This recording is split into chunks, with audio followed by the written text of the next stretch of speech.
You're now live. We are now live, so I'm going to call the meeting to order. This is Senate Finance on March 30th.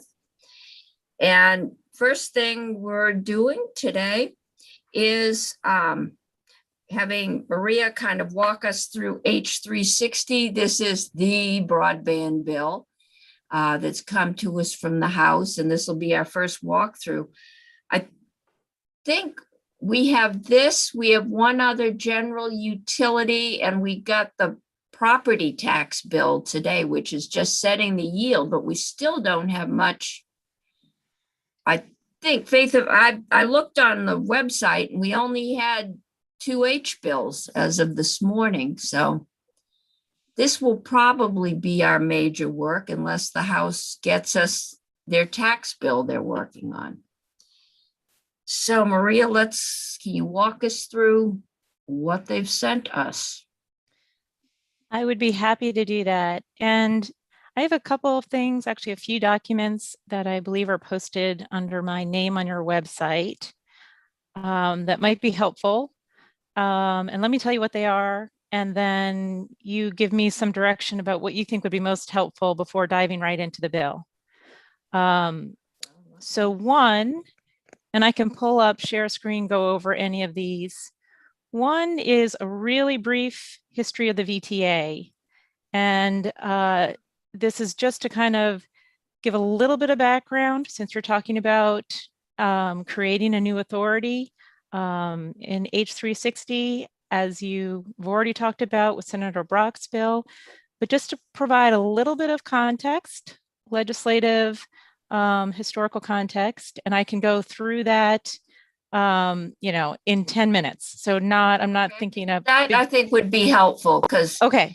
I think most of us, probably with the exception of Senator McDonald, maybe Senator Bray, were maybe Senator Brock. They worked on the conference committee. I wasn't chair when the VTA got abolished. Okay. So why don't we go ahead and do that? And Senator Bray, of course, was served on the board. He was the senator selected to serve on the board. So he's returning now, and he will be able to fill you in on many aspects of what happened from his perspective. So let's pull up this document now. Here we go. And let me just move my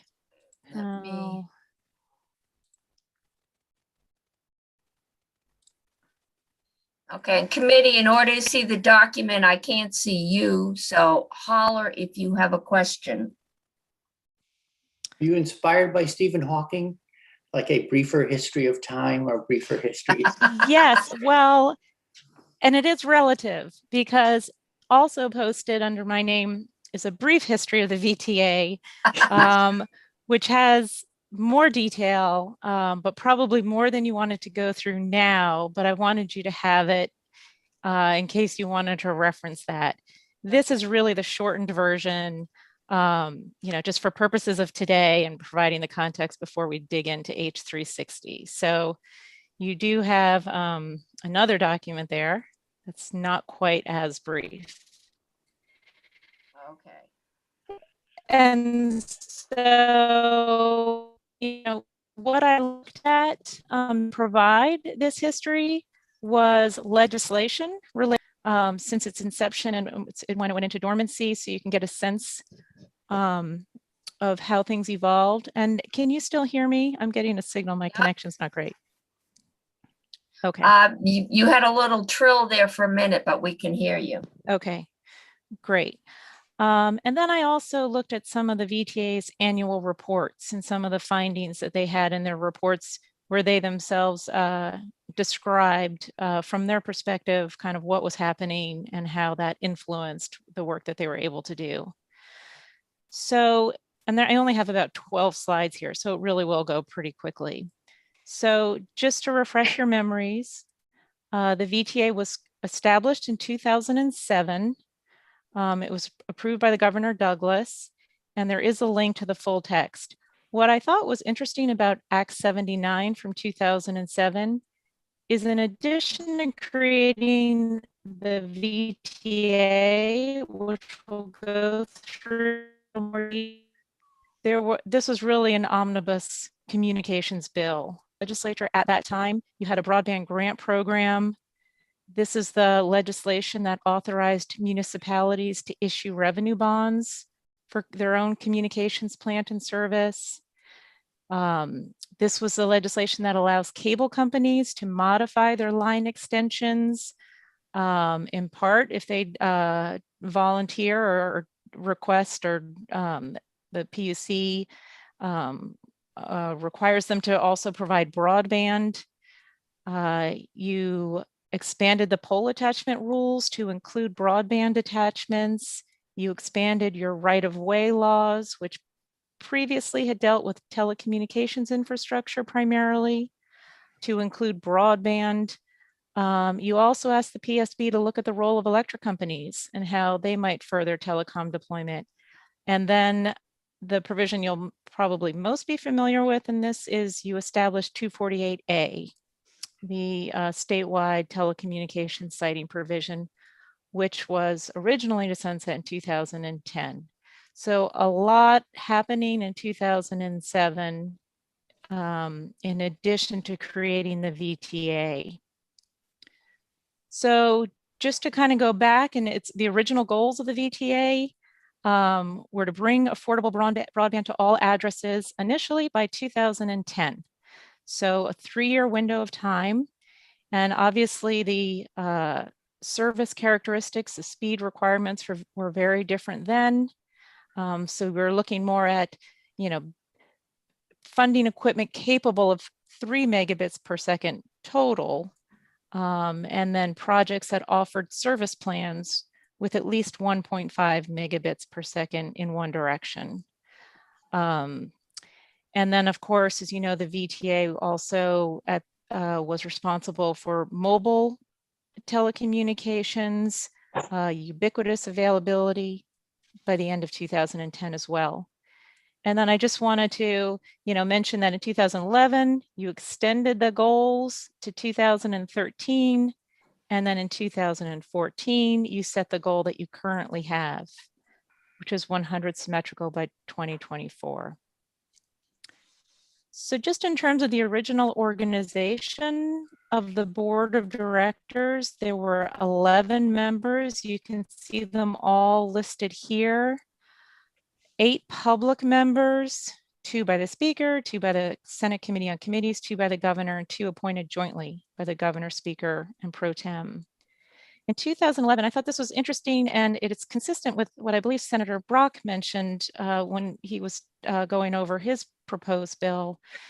In 2011, you reduced the membership to 9 members, you got rid of VETA, and then you revised the public membership. So you see how up above it's 2, 2, 2, 2. If you start from the top going down, it becomes 1, 1, 5, 0. So 1 member appointed by the speaker, 1 by the committee of committees, 5 by the governor, and 0 appointed jointly. And I think Senator Brock had mentioned that at the time, Governor Shumlin, was taking responsibility for broadband build out and wanted a more active role in the VTA. And so you can see that reflected here in the membership of the board. At that time, also legislators were permitted to be members. And as I mentioned, Senator Bray obviously has a unique perspective there as he served on that board. And also the governor at that part of the 2011 amendments was authorized to select the chair and vice chair. So much greater governor administration role in the VTA. And so just generally, I'm not going to go through all of these. Did I hear a question? Yeah. This is Senator Bray. I was just going to say, agreeing with Ms. Royal's characterization entirely. And I think, I think what Governor Shumlin said at the time, which made a lot of sense, was, look, I campaigned on getting this done. I'm not really in charge of that shop. So if you're going to hold me to getting this done, give me the reins. And so the reformulation happened in order to give the governor's office more control, and with that control went responsibility. So I think it's kind of a fair deal from my perspective. Great. Okay. So thank you for that. And so in terms of its authority, again, I'm not going to go through all of these, but some of the significant ones, it wasn't authorized to issue revenue bonds. I think the initial idea was that this would be a self-funded entity, and by issuing revenue bonds, it would be able to pay for its own operations, as well as its programs and investments in broadband and cellular communications throughout the state. So I wanted to focus on that a little bit. Okay, and in order to accomplish its mission, it could own, acquire, sell, trade, lease infrastructure. So again, that's how it would generate its revenue. If it owned equipment, it could then lease that equipment and use that money to support its activities. Significantly, the very last bullet down there, it could not engage in the retail sale of telecommunications. And I think that's something that's been mentioned, that it wasn't able to generate revenue that way. It could really only operate in the wholesale market. So that's something that's come up. I just wanted to really highlight. So in terms of legislation, in 2009, this is just a finding in Act 54. And I really just wanted to say, from the legislature's perspective, you recognize that the VTA had made significant progress towards meeting its goals, and that there should continue to be a focus on reaching unserved and underserved areas in the state. Then that brings us to 2010. So this is an excerpt from the VTA's 2010 annual report. It was filed right at the beginning of 2011. And you can see here from the VTA's perspective that there really were some challenges that it faced in meeting. Maria? Yes. Sorry to interrupt. I'm sorry, I'm slightly behind because I had a coughing fit and had to get a cough drop, but I thought I heard you say that the VTA could not own and sell, but your slide says that it can own, acquire, sell, trade, and lease infrastructure. Yep. So let me clarify that. It could own, sell, and lease infrastructure. It could not engage in the retail sale of telecommunication services. So it could not sell directly to consumers. Okay, and there's a distinction between infrastructure and services also. Correct. Okay. Correct. Great. Thank you for that Yeah, clarification. no, thank you for asking the question. I'm not sure I was clear on that. So in terms of what some of the challenges from the VTA's perspective, I'm looking now at that fourth bullet, in meeting its goals. The VTA said, few, if any, foresaw all of the significant changes in Vermont's telecommunications landscape over the last few years, including the sale of Verizon and the sale of Unicell, which Vermont's largest telephone company and Vermont's largest cellular operator, which took place over the span of at least a couple of years. Then there was the bankruptcy of Fairpoint. Which one? What's that? Was that the first or the second bankruptcy? Oh, I believe that was, I think it was the first. I need to check on that. Okay. So Fairpoint obviously bought the network from Verizon and then went into bankruptcy. And also there was the bankruptcy of Vermont's second largest cable operator, which was Charter. And then maybe most significantly, there was the financial crisis of 2008 and the subsequent recession, which then led to the federal American Recovery and Reinvestment Act, ARRA, which resulted in a massive amount of broadband funding to the states, which impacted, what VTA could do and the resources that it had vis-a-vis the federal money that was coming to the state. So that report was filed in the beginning of 2011. That session, the General Assembly enacted Act 53. And with respect to the VTA, the legislature noted that at that time, $8.9 million in state funds had been appropriated to the VTA for capital investments since 2007. 6.4 million of that 8.9 had been awarded to projects, but only $280,000 worth of those projects had been completed to date. Also, there was a recognition that state dollars were going towards the operations of the VTA, the operational expenses. There was a recognition more specifically of the federal dollars through ERA that came to Vermont, and you can see just kind of itemized there, the various federal programs for middle mile, last mile, mapping, and smart grid. And then a recognition in the findings that the VTA has a significant amount of bonding authority, $40 million, but had not issued any bonds to date. The climate was just not right, probably a number of reasons, some of which we just went through. And in light of all of that, this notion that the VTA should perhaps re-examine its role in light of the federal money coming in and going out over the next 3 years. Also, that in that Act 53, the legislature, basically said, what's this, the VTA needs to do a report on its sustainability. This was assuming still that its goals would be met by 2013. And then a question about, would there be a revenue source to pay for its ongoing operational expenses, which at the time were about $900,000 a year annually.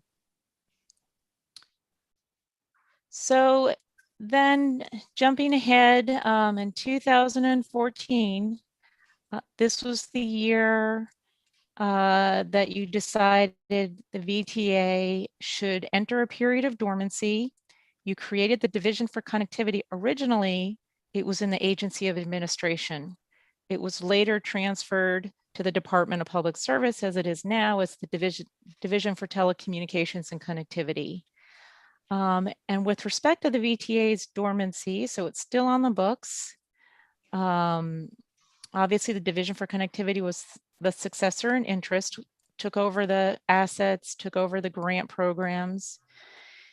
You stated in statute that the VTA could be reactivated by legislative enactment or by an order of the Joint Fiscal Committee if the General Assembly was not in session. And what you were really looking at is that third bullet. To reactivate the VTA, the JFC would have to find that due to unforeseen changes and unforeseen change in circumstances, implementation of the authority's capacity to issue revenue bonds or to accept any new gifts, grants, or contributions would be the most effective means of furthering the state's telecommunications goals and policies. So that's kind of where things ended with the VTA. And I think that's all I included for that presentation. And I hope that's just kind of helpful background. So, and do you have any questions about any of that? Not seeing any. Great. Senator Hardy. I mean, I know the answer to this, but is it really on slide 11? It's that there was the expectation that we would have 100% broadband and cell coverage achieved in Vermont in 2013. Like, was it supposed to have been achieved, or was there a date that they thought it was going to be achieved? Originally, it was supposed to have been achieved. Keep in mind that the speed requirements have changed, have evolved, right? Yeah. So it wasn't 100 and 100, that people weren't thinking in those terms. Originally, the goal, so the VTA was created in 2007, it was supposed to achieve coverage in 2010. It was then extended, that goal, realizing that the original 2010 deadline was not going to be met, was pushed out to 2013. And yeah, at that time, yeah, especially with the federal ERA funds coming in, I think, people thought that maybe they could achieve that goal by 2013. But, in 2014, you then set the new goal of 2024 and increased speed requirements. So it's been an evolving goal, evolving speed requirements, and yeah. Okay, thank you. Senator Bray. Yeah, it's interesting going through these slides because you don't hear that much about cell coverage anymore.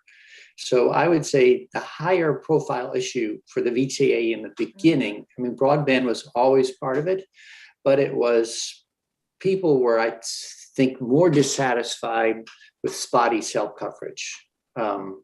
And so a lot of work that we now sort of take for granted as we filled the landscape better with better cell service, that piece got filled in.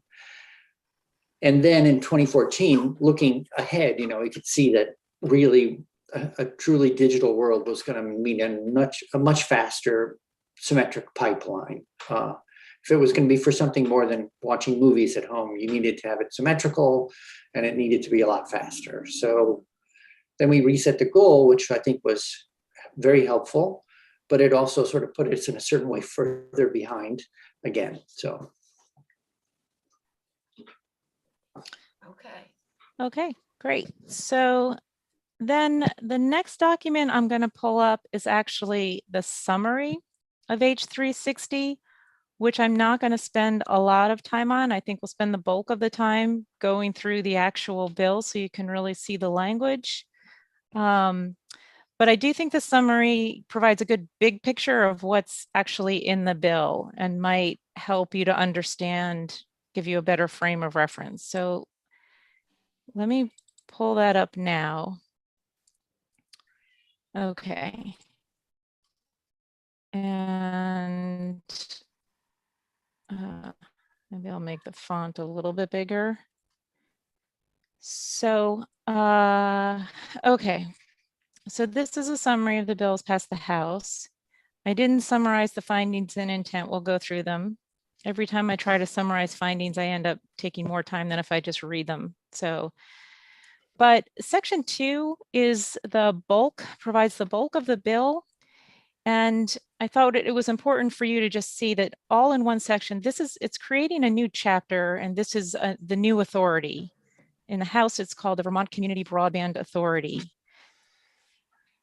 And that chapter has its own policy, findings, and purpose as distinct from the findings and intent that apply to the overall bill. So I wanted to just note that distinction. So all of the provisions related to the organization of the authority, the establishment of a special fund, and the programs and priorities is all in this section 2 in this new chapter of law. Then there are some kind of transitional provisions related to, when the new authority is up and running, where it's going to be located, transferring positions to the authority from the Department of Public Service, one position in particular. And then a proposal related to the universal service charge, where that money goes, which I'll talk to in a little more detail when we get to the bill itself. But basically, under existing law, so right now the universal service charge is 2.4% on retail telecommunication services. And under existing law, the money that's raised from 0.4% goes to the Department of Public Service to pay for the rural broadband technical assistance specialist, I'm not sure I'm getting the name right, And then the remaining amount goes to the connectivity initiative. So there's no change in here about the amount that's collected. It just transfers that money to the new authority, as well as that position. That's the position transfer that I referenced. So I think this might be helpful to kind of know broadly what's in the bill as we start to go through it. There's provision related to I have a- fiber assets that are owned by the DPS, by the Madam Department of Chair- Public Madam Chair? Service. Yeah. Madam Chair, Yes. Senator Strachan? do you want questions as we go through the summary or wait till we go to the bill? I have no preference. If you've got a question, let's ask it. So you went by that a little quick for me. So is $950,000 going to this new authority? Yes, And Yes. is that the 0.4%? correct. That the 0.4%, yeah, that raises about $950,000 annually. And It part may of be- that, 0.4%, 120,000 is for the position, and that goes over to the new authority? Correct. So the remaining 830,000, out of whose pocket is that coming from? So under current law, that money would go to the Connectivity Initiative, the state's broadband grant program.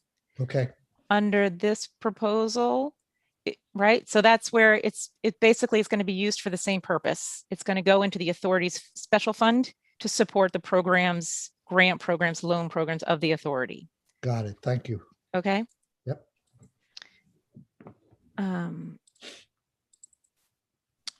So there are some, I won't go through these maybe in detail, but just so you're aware, with respect to the existing grant program, the Connectivity Initiative, in section 8 of the bill, you'll see there's some proposed amendments to that program, who's eligible to receive those broadband grants.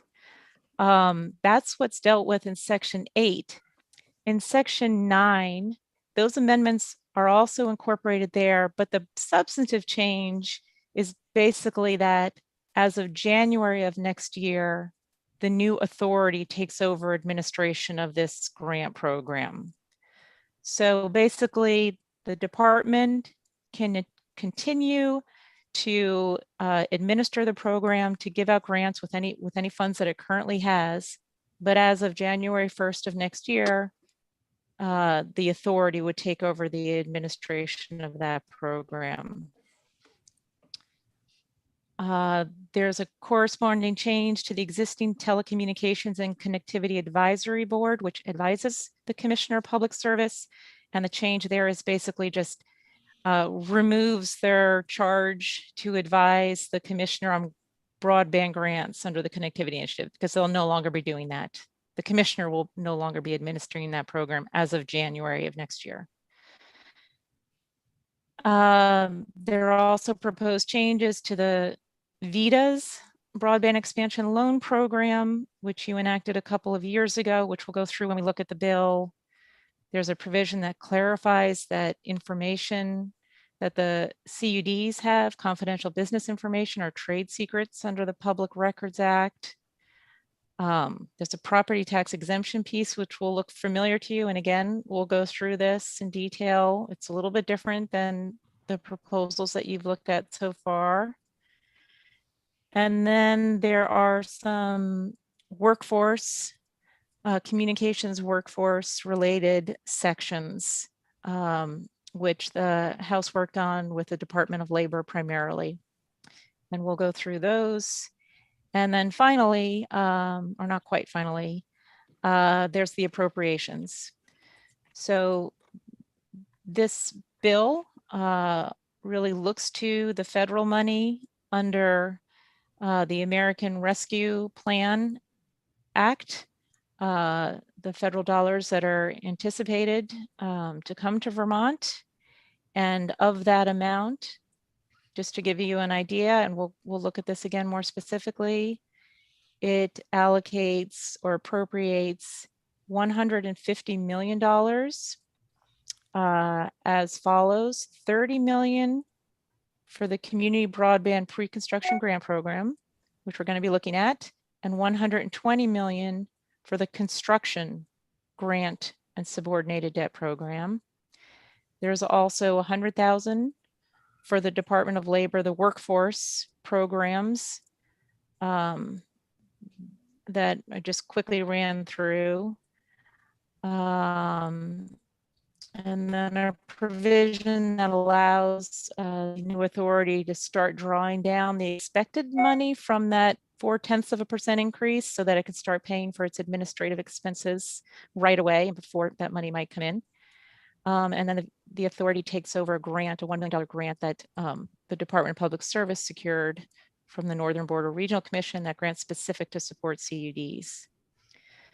And there's also a statement of legislative priorities with the use of federal funds, recognizing that it's a high priority to support community efforts consistent with the new authorities, policies, purposes, and programs.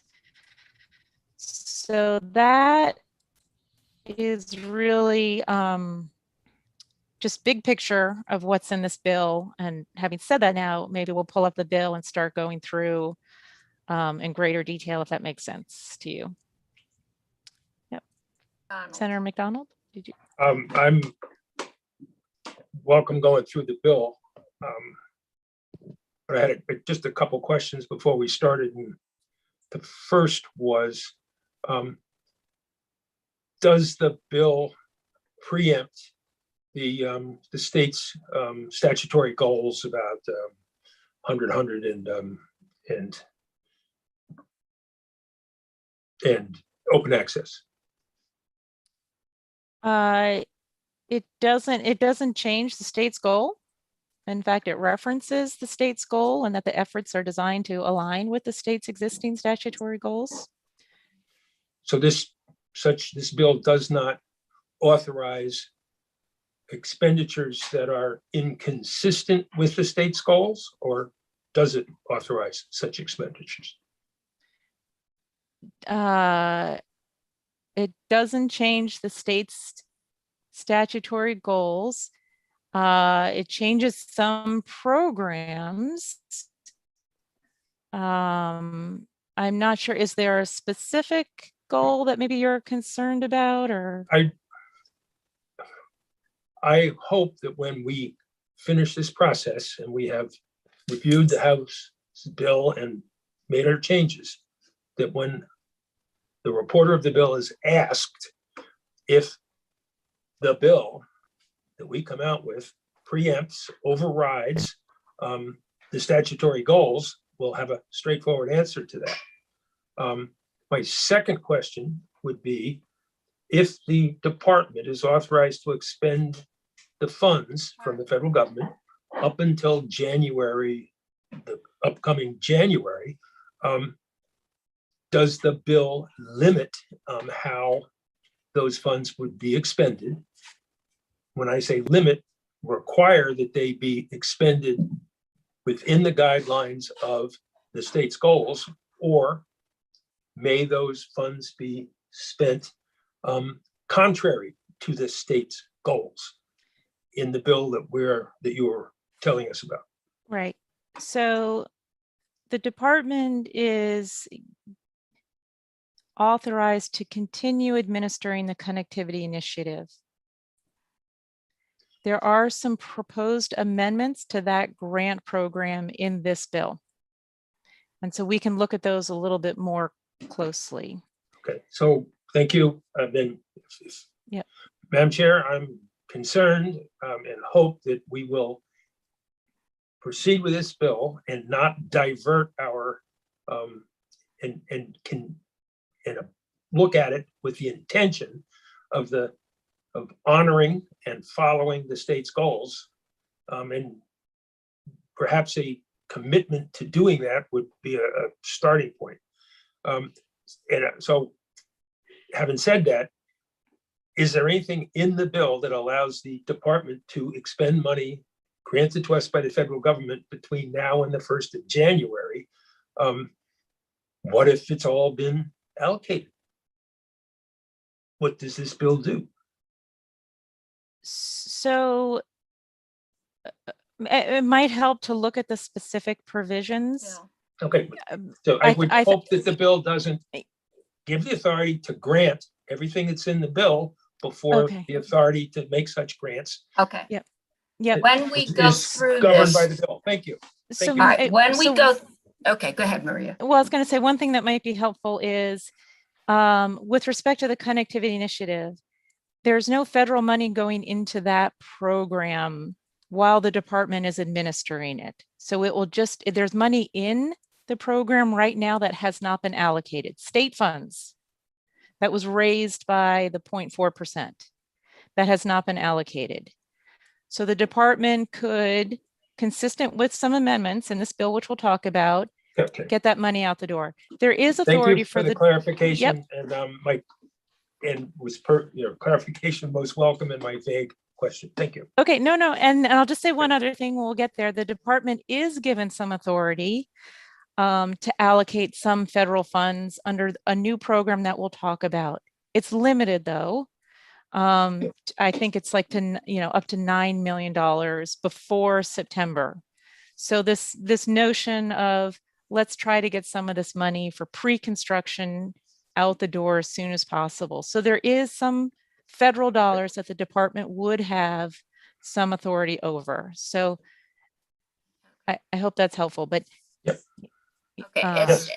It's as helpful. we were Thank you. going through that briefer history, the thing that struck me is that the state, meaning us, has consistently set goals that we have consistently failed to meet as money comes and goes, as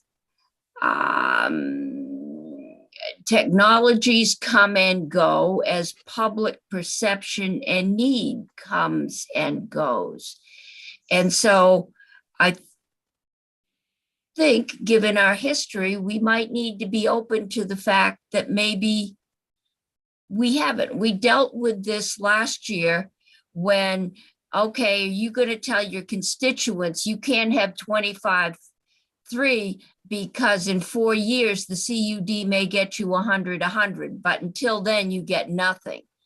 And I wish this were as simple as saying everyone's going to get 100 from day one. We also had the testimony from Franklin Telephone that they put in all the 100 cable and most of their people signed up for the 401 service they had before.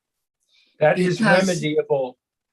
Yeah, so all of that is out there. We've set a goal, but if we're going to require 100, we also need to talk about what's it going to cost and can people afford to sign up for it? Maybe they'd rather have 25.3 that they could afford. Just throwing it out there. Yep. Looking forward to that conversation. Yep. Okay. Sounds Okay. like fun. so with that, let's dive right into the bill. And is that font too big, too small? Okay. I'll assume that's okay. And so we will go through the findings, the intent again. Can you hear me? Yep. Great. As I said earlier, when I try to summarize findings, I tend to take longer than if I just read them. And so there are quite a few of them, 18, I believe, but I think it will help you to understand some of what went into the House Energy and Technologies Committee thinking and crafting some of these programs. So first, kind of historical recognition of some of the legislative efforts to date. For over a decade, Vermont has pursued many approaches and strategies designed to ensure that every Vermonter has access to reliable, affordable, high-speed broadband. In 2018, through Act 169, the General Assembly found that broadband is essential for supporting economic and educational opportunities, strengthening health and public safety networks, and reinforcing freedom of expression and democratic social and civic engagement. Act 169 was the bill that required government contracts for internet service be only with providers that certify that they'll comply with net neutrality requirements. So also in Act 169, the legislature found that the lack of a thriving competitive market in Vermont, particularly in isolated locations, disadvantages the ability of consumers and businesses to protect their interests efficiently. And we recognize that the state may exercise its traditional role in protecting consumers. Then in 2019, through Act 79, the General Assembly found that despite the FCC's light touch regulatory approach under Title I of the Communications Act of 1934, rather than utility style regulation under Title II, existing broadband providers are not providing adequate service to many rural areas where fewer potential customers reduce the profitability necessary to justify network expansion.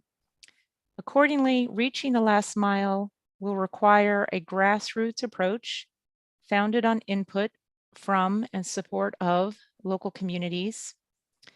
Existing broadband grant programs do not offer the scale to solve this problem, and traditional capital sources typically shy away from businesses with limited revenue history and little equity or collateral. To this end, public investment in programs and personnel that provide local communities with much needed resources and technical assistance is required. In 2020, the COVID-19 public health emergency served as an accelerant to the socioeconomic disparities between the connected and the unconnected in our state. Vermonters who cannot access or cannot afford broadband, many of whom are geographically isolated, face challenges with respect to distance learning, remote working, accessing telehealth services, and accessing government programs and services, including our institutions of democracy, such as the court system. Indeed, the ongoing public health emergency has highlighted the extent to which robust and resilient broadband networks are critical to our economic future as a whole and provide a foundation for our educational, healthcare, public health and safety, and democratic institutions. Broadband infrastructure is critical infrastructure fundamental to accessing other critical services in sectors such as energy, public safety, government, healthcare, education, and commerce. The goal of universal broadband needs Is to be broadband elevated. defined so far in this one, or is it just open? It's not defined in here. The definitions of broadband, the only definitions that come up are related to what's considered served or what's considered unserved and underserved. There are references and definitions later in the bill. And you'll see that unserved essentially means not having access to 4.1 service. Underserved means having access to 4.1, so anything above, at or above 4.1, but less than 25.3. So that's the definition, 25.3. Well, that's the definition of underserved. Anything under 25.3 is unserved. And then with respect to the definition for grant awards, the definition is 100 symmetrical. So in other words, to be eligible for a grant under the Connectivity Initiative, you have to provide 100 symmetrical. under other programs, and I think it will maybe looking more in context, there are priorities set for 100 symmetrical, but there's a little more discretion. And that might be a little bit, make a little more sense when we look at it in the context of the different programs. Does that make sense so far? Well, either either it is or it isn't, you know, so. I guess we'll listen. We to can it. say or it's isn't. not a hard is. That there's, Well, yeah, so what you're defining is a goal, and you're defining service characteristics for eligibility for awards. And so if you, for example, are building out 100 symmetrical service, if that's your proposal, you're eligible for a connectivity initiative. And that's generally what the state has done, is set the eligibility requirements. You know, you've also funded a service that's less than 100 symmetrical. And so I think and the different programs have different priorities. So when we look at them, you know, you can make a determination as to whether you think the definition of what is considered broadband for purposes of state funding makes sense to you or not. I think it might be helpful to go through the whole bill. Okay, Okay. so While while we start getting into specific detail, because Yep. it sounds like it's a whole, and we need to see the whole before we start getting specific. I think that might be helpful, and it might not be adequate for where you want to go, but it might be helpful to at least, you know, look at the whole picture first. Madam Chair, I've just been trying to look at what the words say, and I'm willing to go ahead. Okay. So I'm on finding 11. We're almost done with the findings. While private broadband providers have brought broadband services to many households, businesses, and locations in Vermont, significant gaps remain. When existing broadband providers fail to achieve the goal of providing reliable, quality, universal broadband, it is imperative for the state to support and facilitate the construction of broadband infrastructure through financial and other means. Communications union districts were created by the state to coordinate and to implement creative and innovative solutions in their respective territories, particularly where existing providers are not providing adequate service that meets the needs of their residents and businesses while ensuring public accountability. CUDs are thus positioned to be the unofficial provider of last resort for broadband and ensure public accountability for serving all Vermonters within their respective service territories. Yet CUDs have limited access to financial capital necessary for expansion of broadband to unserved and underserved areas of the state. All Vermont electric ratepayers are supporting the rollout of clean energy technologies. However, not all ratepayers are able to access those technologies because they do not have access to adequate broadband.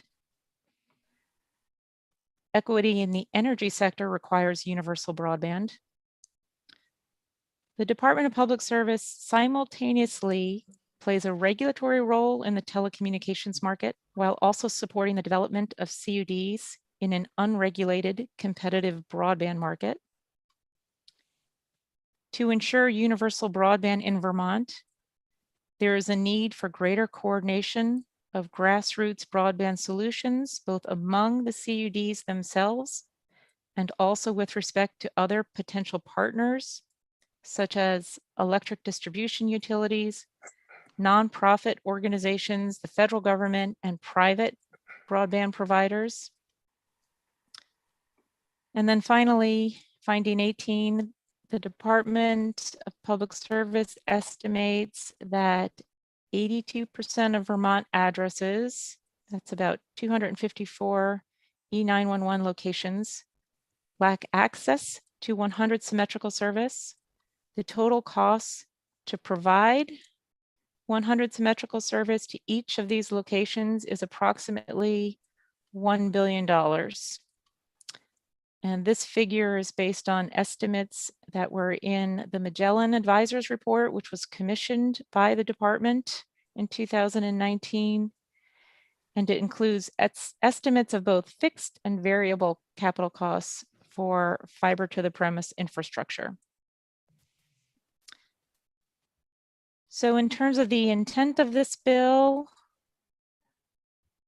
this act is intended to protect the public interest by ensuring broadband availability to all Vermonters and Vermont addresses, ensuring public accountability for maintaining and upgrading critical broadband infrastructure, increasing the reliability of the electric grid, and ensuring equal access to clean energy services among all electric ratepayers, protecting Vermonters' privacy and unrestricted access to the internet, alleviating the inherent tension the Department of Public Service currently experiences as a result of its dual roles as both regulator and community project developer, directing public resources to the development of public broadband assets intended to provide universal access, developing favorable taxing, financing, and regulatory mechanisms to support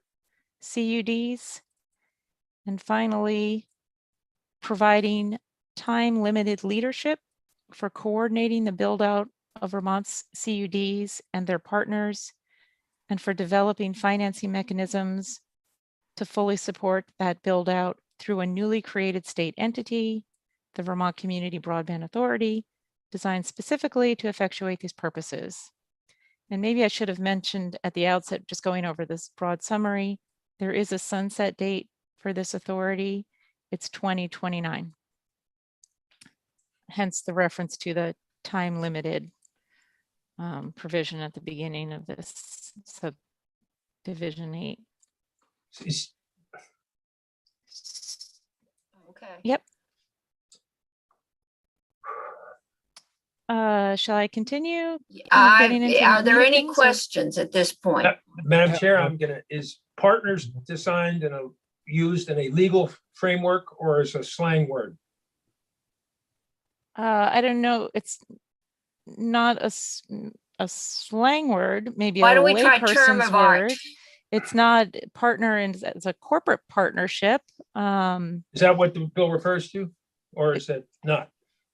It refers to partners, and then in the context of how that term is used, a CUD can a public-private partnership, for example, can partner with a private provider to build Okay, out enter broadband. into contracted agreements with. Okay, thank you. Sure. So, Madam as I Chair, mentioned earlier, Madam Chair. Yes, Senator Sorokin? So Maria, this is probably an unfair question. I'll preface this by that. We have 6 pages of findings here. I remember we had the similar situation with the net neutrality bill, and we stripped, I think, virtually all of them out of the bill. Do you or legislative council have any opinion on findings? I mean, we're talking a fairly litigious industry here, and sometimes findings come back to haunt you and they backfire in terms of what they're intended to do. So I'm wondering if you've ever had any discussions in your office about the appropriateness and benefit of findings. that is actually an excellent question. Yes, we have. It's something that does come up. You're right. You have to be really careful about your findings. You don't want them to backfire. And you're absolutely right that communications, the sector is particularly litigious. So I think it's right to anticipate that there may be a legal challenge and to make sure that your findings and intent, if they're appropriate, are accurate. I think with the Net Neutrality Bill, Act 169, you actually left quite a few findings in the final product. Right, right. And In conference, I think we just thought that was a bone to throw, but we stripped them out. yeah, okay. So yeah, so I can't really speak to that. So here's the thing that and this can cut both ways, but you know, if for example, this bill passes and it's challenged, when a court is looking at what the legislature does, you know, there's looking, people can enter into evidence, you know, any testimony that was given, statements that you've made, but to the extent that you as an entire body can very specifically itemize the findings that you feel are most appropriate and what you're trying to address, what the harms are, what the goals are, you are basically giving the court the information that it's going to need to determine whether the law is a constitutional exercise of its authority. In that sense, having the findings and signaling to the court, we looked at the burden on the providers. We carefully considered what the needs of Vermonters are, what the state of the market is, the competitive market. You know, to the extent that you can be really clear about that, that's actually helpful for a court, because you as the legislative body has engaged in that balancing of the policy variables and made a determination. So absolutely, you want to get it right, you know, and you want to be really clear. You don't want it to backfire. The risk of not doing that is then you leave it up to the parties to do some amount of speculating or putting into their own words what they think the legislature's intent was. And to me, that's, you know, I think you're then, you know, giving up your opportunity to be very specific about what it is you want to achieve. So this does come up, and I think this is exactly the kind of issue where you may want to be very clear about what your policy goals are, what your intent is, and how you've balanced the competing interests, because you're going to hear different perspectives and whatever you decide to do. You know, one of the things that I've seen that makes me feel perhaps a little bit more comfortable with findings is when there are sort of buried in the particular section of the bill, saying it is the intent of this section to do X, Y, and Z, as opposed to having this laundry list of goals and facts and things like that. Yeah. I mean, if nothing else, the question, I think, evidences the fact that we have to be very careful and spend a fair amount of time on these findings. Yep. Thank Yep, you. I would agree with that. And yes, in terms of where they go, you know, I think that's a good point. Sometimes you're absolutely right. It makes sense to have it very specific to a particular section, a particular proposal. And in fact, when we get to this, section 2, which is the establishment of the authority, there are specific findings and intent that's specific to that authority. More findings? Or I'm sorry, there are, but it's short. It's really short. I promise you. Yep. Senator Bray has a question. I want to verify with Ms. Royal. So it would seem, although I'm not a big fan of findings, it does seem as though when they're missing, then you have, when this gets into court, you end up with parties cherry picking sort of the legislative record, and there is, whereas the findings were actually voted on affirmatively by the entire body. So it seems like, I don't know if it's order of precedence or something, but they seem like much more powerful, clear way of stating what you're after, as opposed to leaving yourself open to someone picking up emails and texts and committee documents and then lining up the ones they like. And we're in a pretty awkward position by the time we're there. So. I would agree with that. There, particularly, for example, when you don't have a statement of intent that the entire legislature has adopted, and somebody asked me what the intent was, I can't really answer that question because different legislators may have a different intent, right?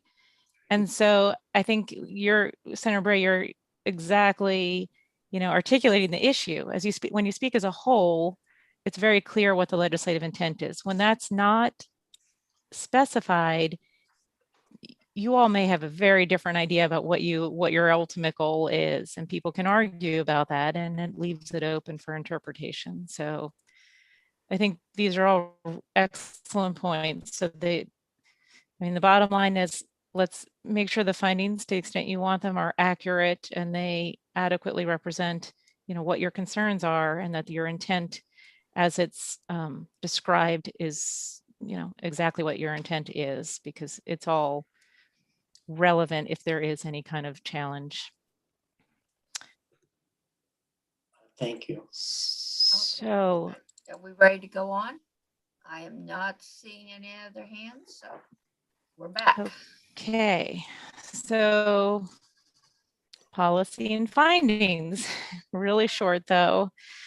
So again, this is all specific to this new entity, the Vermont Community Broadband Authority, and I'm just going to refer to it as the authority here. As I mentioned in the overview, there's a section on VITA's broadband loan program. That's the only other instance where we refer to an authority, but for now, I'm just talking about the new broadband authority.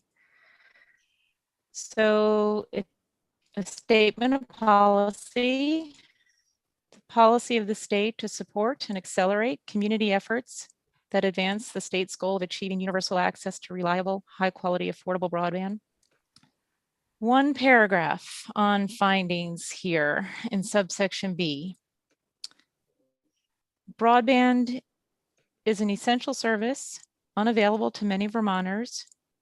Federal policies that promote an unregulated competitive broadband market have failed to deliver this essential service in many rural areas of the state.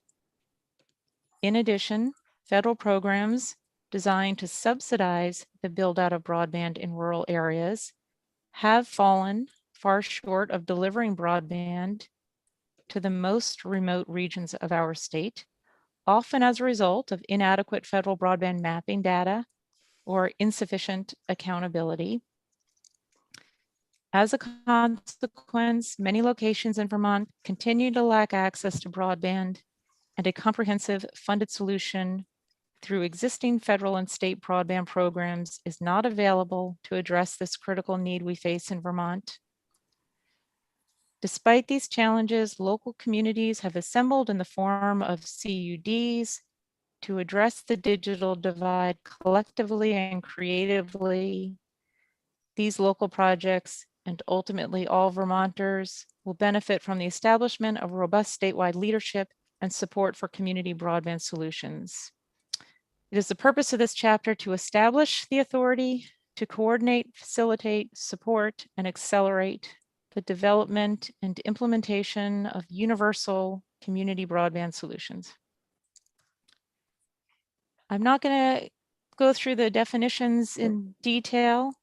I think it's going to be pretty obvious. The authority is a new Vermont Community Broadband Authority. The board is the board of directors. The Connectivity Initiative is the existing grant program. Department of Public Service. I'm actually not sure if division is used in this chapter in the final draft of this bill, so might not need to define division. Fund is a special fund created in this chapter. And then here, I'll just pause because it came up a little bit in terms of, you'll see reference throughout the terms underserved and unserved.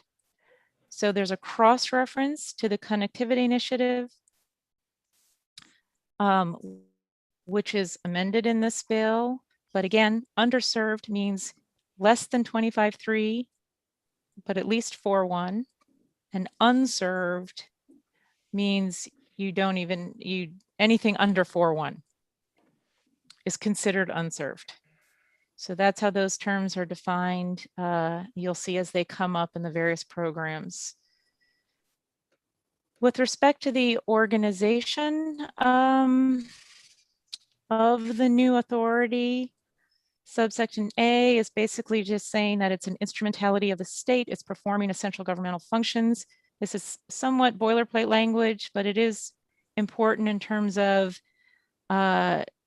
this authority is able to issue loans. And as a government entity, it's not required to get, for example, a lender license. Also, because it's performing essential government functions, it's subject to the Public Records Act. So it's important to just sufficiently describe that this is a state entity. Then in terms of the board of directors, there are 7 members. They include the Commissioner of Public Service, the Secretary of Commerce and Community Development, 2 public members selected by the Vermont Communications Union District Association, 1 public member appointed by the governor who shall not be an employee or officer of the state at the time of employment, 1 public member appointed by the speaker who shall not be a legislator, 1 public member appointed by the Senate Committee on Committees, who also shall be a member of the General Assembly at the time of appointment. And then in terms of the qualifications of the public members, subsection C specifies first that the appointing authorities shall coordinate it to ensure that at least one of the public members has expertise in the area of finance. And then in terms of other qualifications, things that should be considered, persons with knowledge of communications technology, communications law and policy, broadband deployment in rural high-cost areas, and electric utility law and policy. Public members may not be persons with a financial interest in or owners, employees, or members of a governing board of an ISP or a CUD.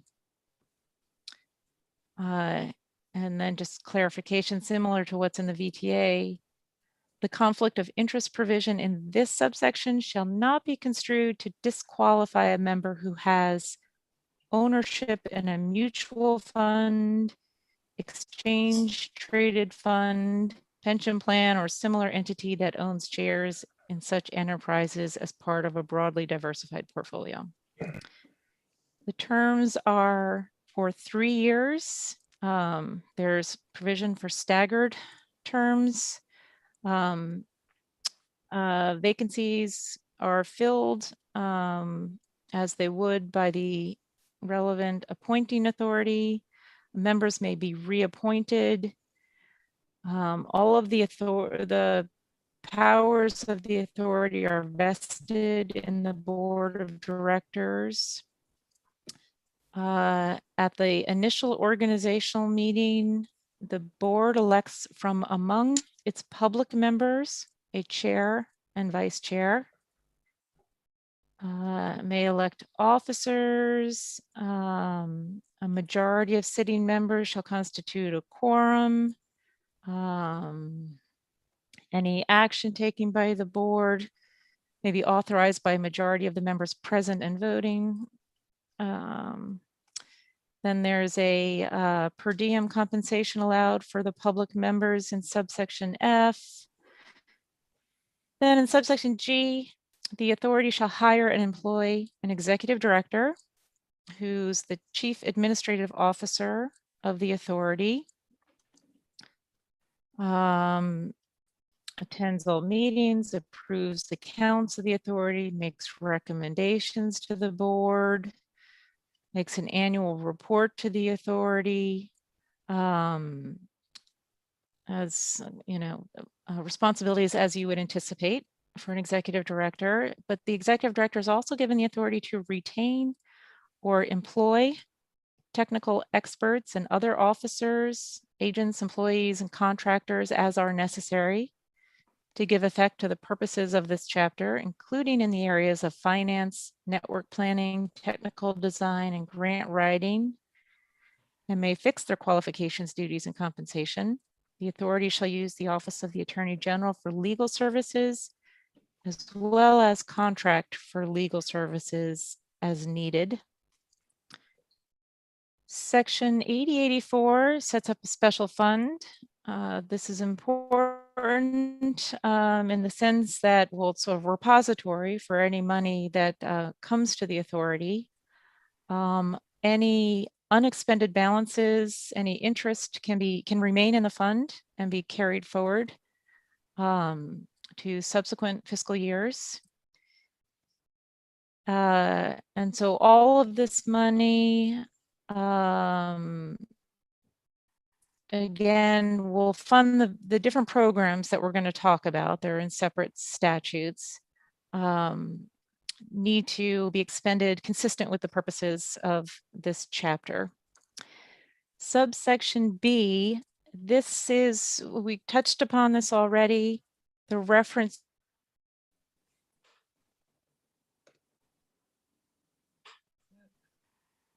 Did we lose her?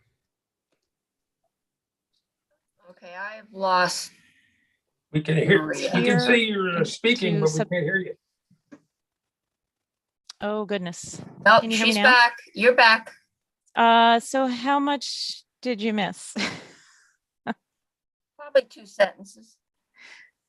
Okay, I'm sending a text to everyone in my family to get offline. Hold on one. I got a notice that I had second. unstable internet too, and no one's on anything here. You might Okay. turn your camera off, Maria. Oh, that's a great idea. I'm stopping my video. Get off. I sent a text. I hope they're paying attention. Okay, I'd have to suspend your game of Minecraft too. right. Oh. Okay.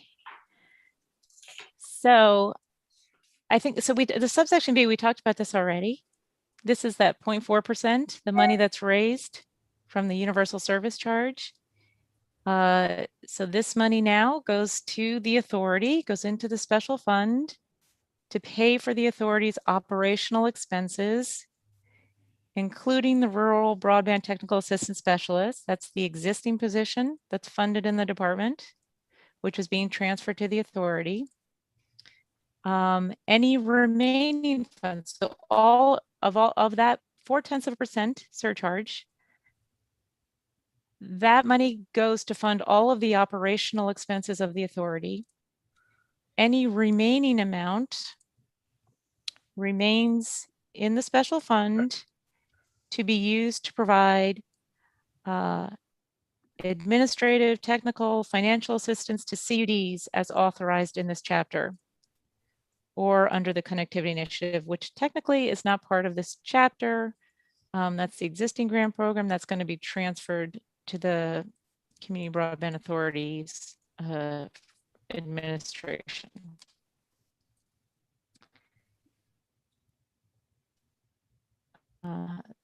Then in terms of the powers and duties of this authority, subsection A is somewhat boilerplate, but basically saying that it has the authority of business corporation in the state. That is, it can legally enter into transactions, it can sue, it can be sued. Essentially, that's what that is saying in subsection A. But in terms of its specific powers, coordinating, facilitating broadband effort, community broadband efforts, providing resources to CUDs in the form of grants, loans, other forms of financial assistance consistent with the purposes of the chapter, assisting CUDs with the development of business plans, facilitating partnerships between CUDs,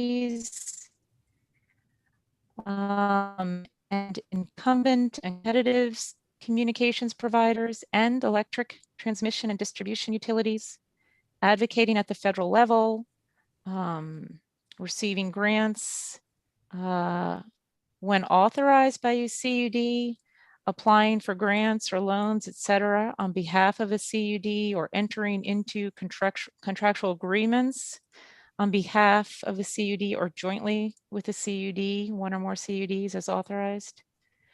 Consulting with VITA and the Vermont Municipal Bond Bank with regard to financing community projects. Consulting with other state agencies and departments with respect to any taxes and fees that apply to broadband providers, and potentially the waiver of those taxes or fees if that meets the public good. Assisting CUDs with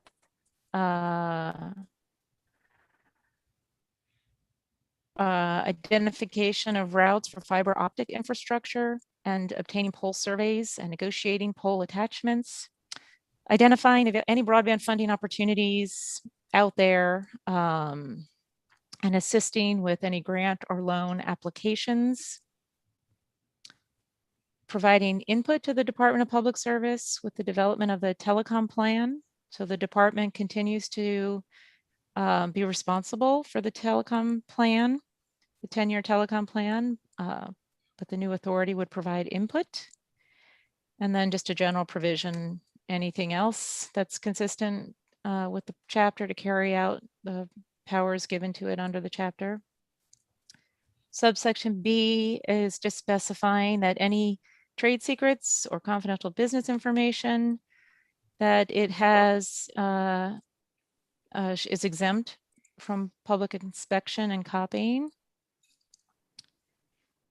And then section 8086, allocation system and funding priorities. So this section applies to all funding proposals and the allocation of funds under any programs that are administered by this authority. So we haven't gotten to the specific programs yet, but something to keep in mind that these are priorities that the authority is going to take into consideration when making an award,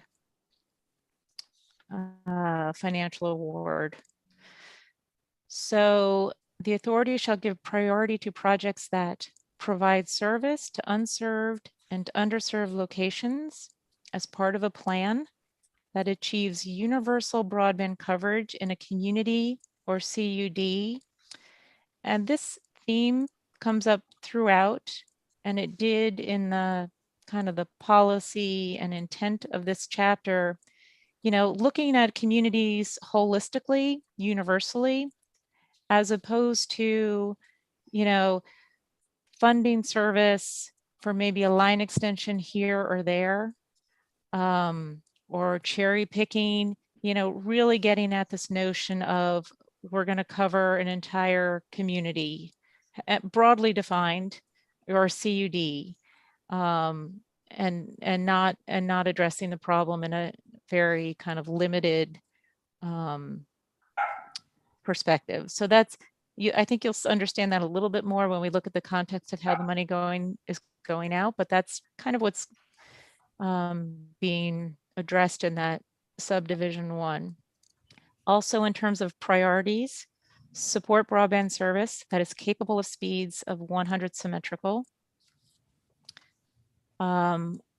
Projects that leverage federal or public-private partnership resources, that support low-income or disadvantaged communities, that promote geographic diversity of fund allocations.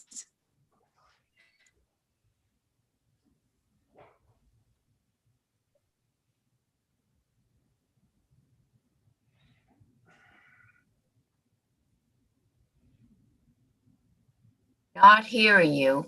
I don't know if you can hear us. That provide consumers. There you are. Can you hear me now? No, you're gone again. You're fading in and out a little bit. Sounds like 4-1.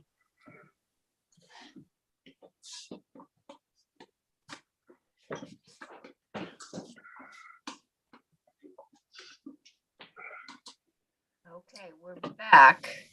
The irony. Yes, it is Great irony. Okay.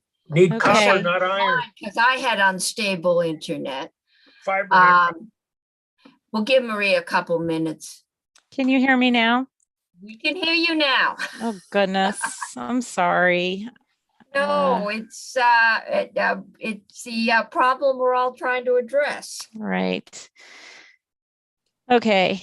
We share the screen again. Let's share and let's go back. So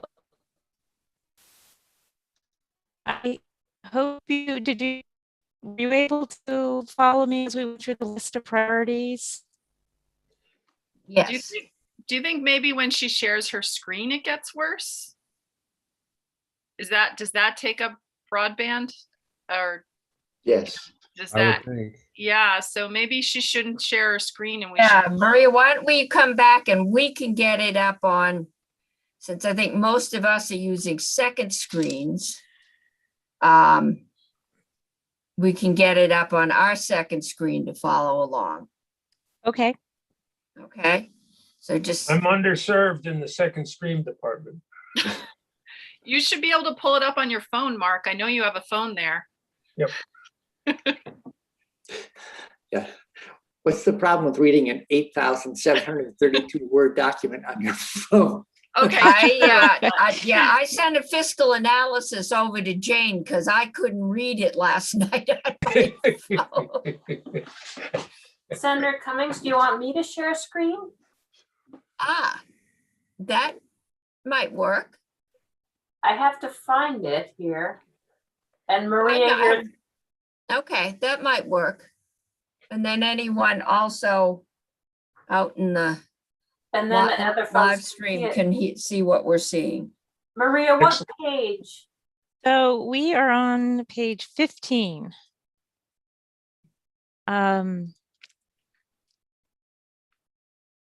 Excellent rescue, Faith. My Now, if we pleasure. don't have another power outage.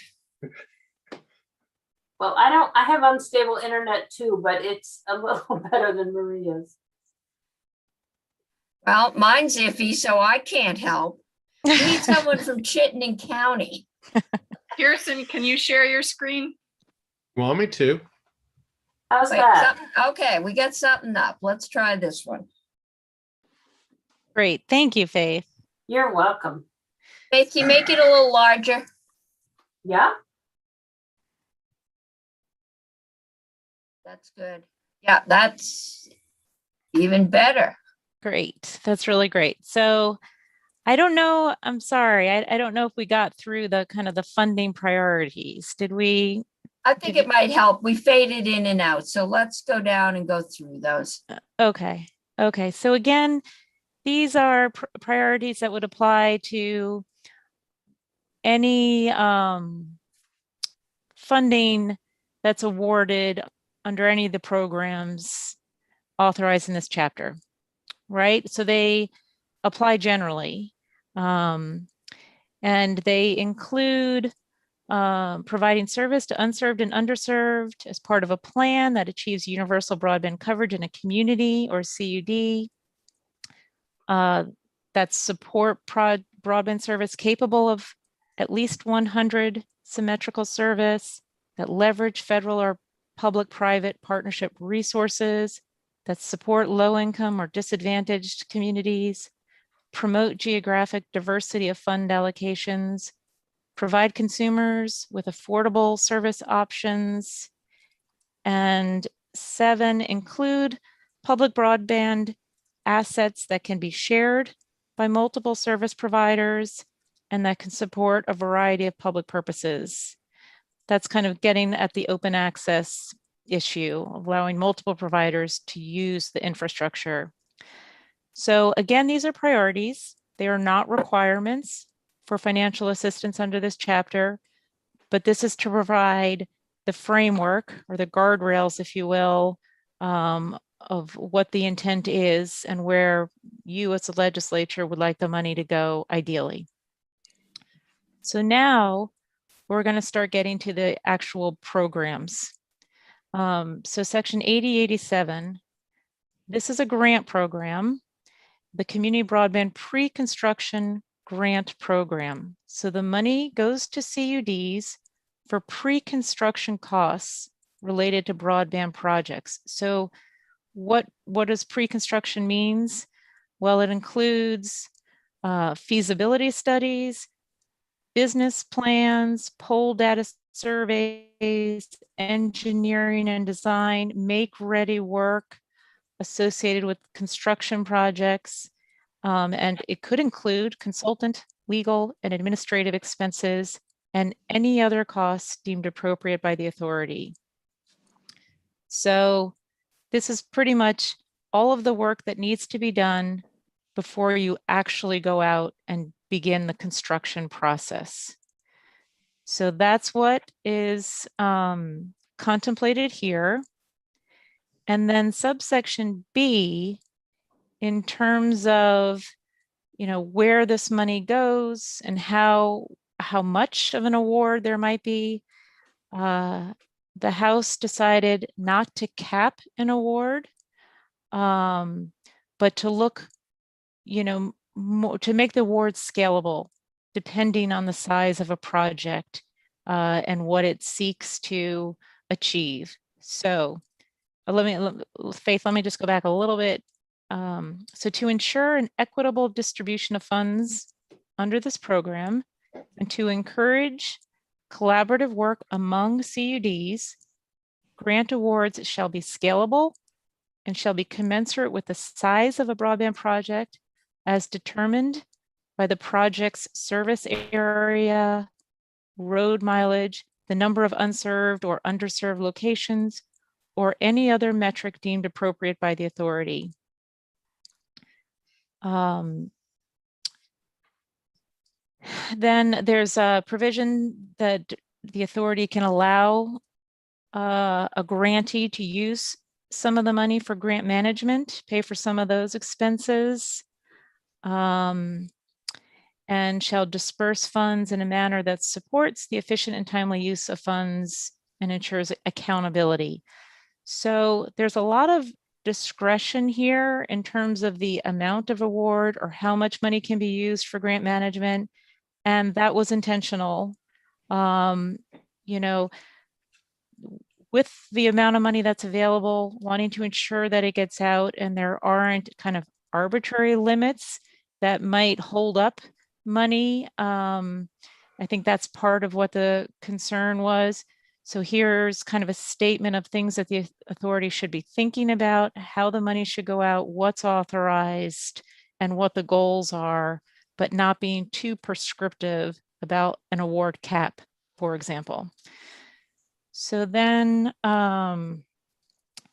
we get to the next, here, subsection C, this gets to something I think Senator McDonald was asking about in terms of, you know, there's going to be this period of time before the authority is up and running. Maybe next fall, maybe October, November. Before then, because there's this federal money available, this provision here is one of those sections where the department is authorized to give money out for this specific program, for the pre-construction costs, on or before September 30th of this year. So for a limited period of time and a limited amount of money, up to $9 million can go out. So the thinking is there are some CUDs that are ready and could use the money immediately, and they might be better positioned to move ahead with construction if they can pay for some of these pre-construction expenses immediately and not wait for the authority to be organized and operational. So that was the intent there. So then the next program, we're moving on from pre-construction to actual construction. And this is a grant program and subordinated debt program. I will just, by way of background, in case you were kind of following along what was happening in the House, originally this was meant to be a lending program for subordinated financing. You know, as the federal money and some of the parameters of spending of the federal money has become more apparent, and it's still a little bit unclear, there was not certainty that the money could go out in the form of loans, number one. And number two, if the money can go out in the form of loans, it's likely that it would need to be, those loans would need to, once they're repaid, go back to the federal treasury. So the initial lending program, which was created here, was expanded to also be a construction grant program. So again, I wanted to just provide that as background because I know some of you have been following a little bit, and so you understood a little bit of the evolution here. So this is both grant and a lending program for CUDs. Again, consistent with the priorities that we've already gone through. In terms of the subordinated debt, as I mentioned, you know, VITA has a broadband expansion loan program, and which has been tweaked a little bit, which we'll talk about. That is not being changed here, but the idea is if the authority can also provide some financing, some debt that can be subordinate to VITA's loans, that might facilitate a CUD with getting, ultimately being approved for a loan through VITA. So it's all, you know, designed to facilitate access to capital. In terms of the lending and grant decisions under this program, they're made by the board of directors of the authority. With respect to the loans, VITA would actually service the loans, would not be making the lending decisions under this program. Again, this is different than the broadband expansion loan program it administers, but it would be servicing the loans, which it does for other programs in the state. And then there's just a requirement that if there's a default by a loan recipient, that VITA would consult with the authority prior to commencing any collection action. So those are the two programs, two new Could I ask a programs. question, Madam Chair? Yes, Senator Pearson.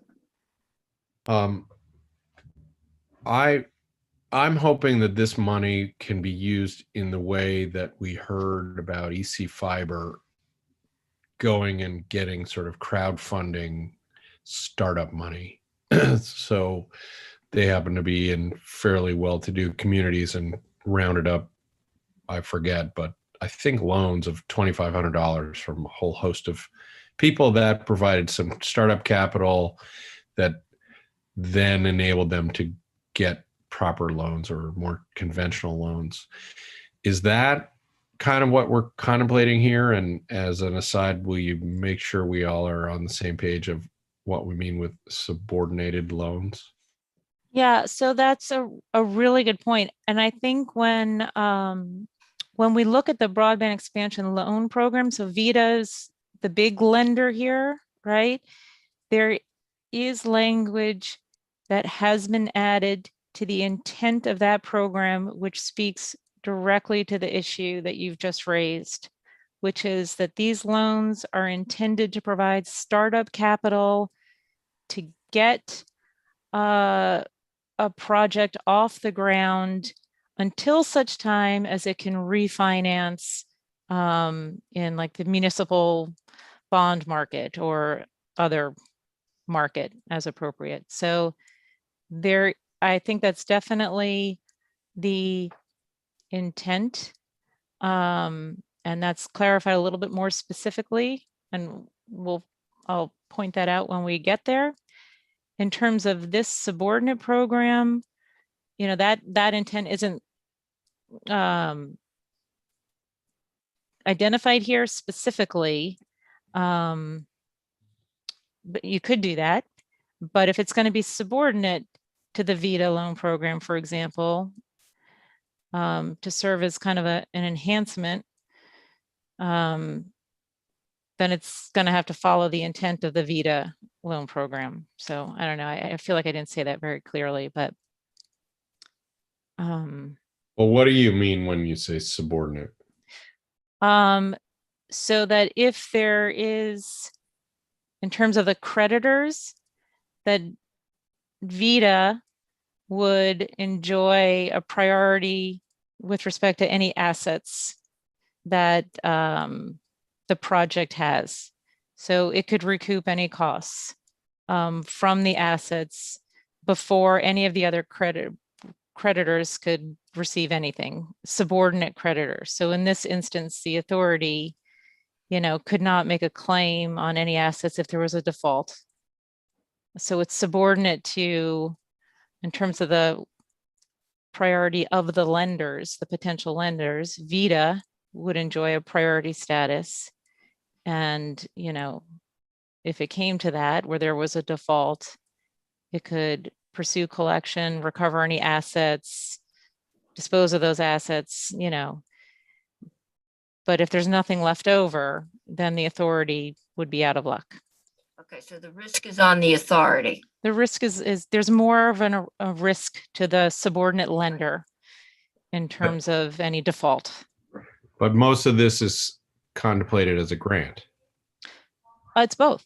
So that speaks to just subordinated debt, but it was expanded to be a grant program as well for construction. Right? So it's not just subordinated debt program, it's a grant program as well. Is that saying it's unclawbackable? If it's a grant program, I think, is that the question?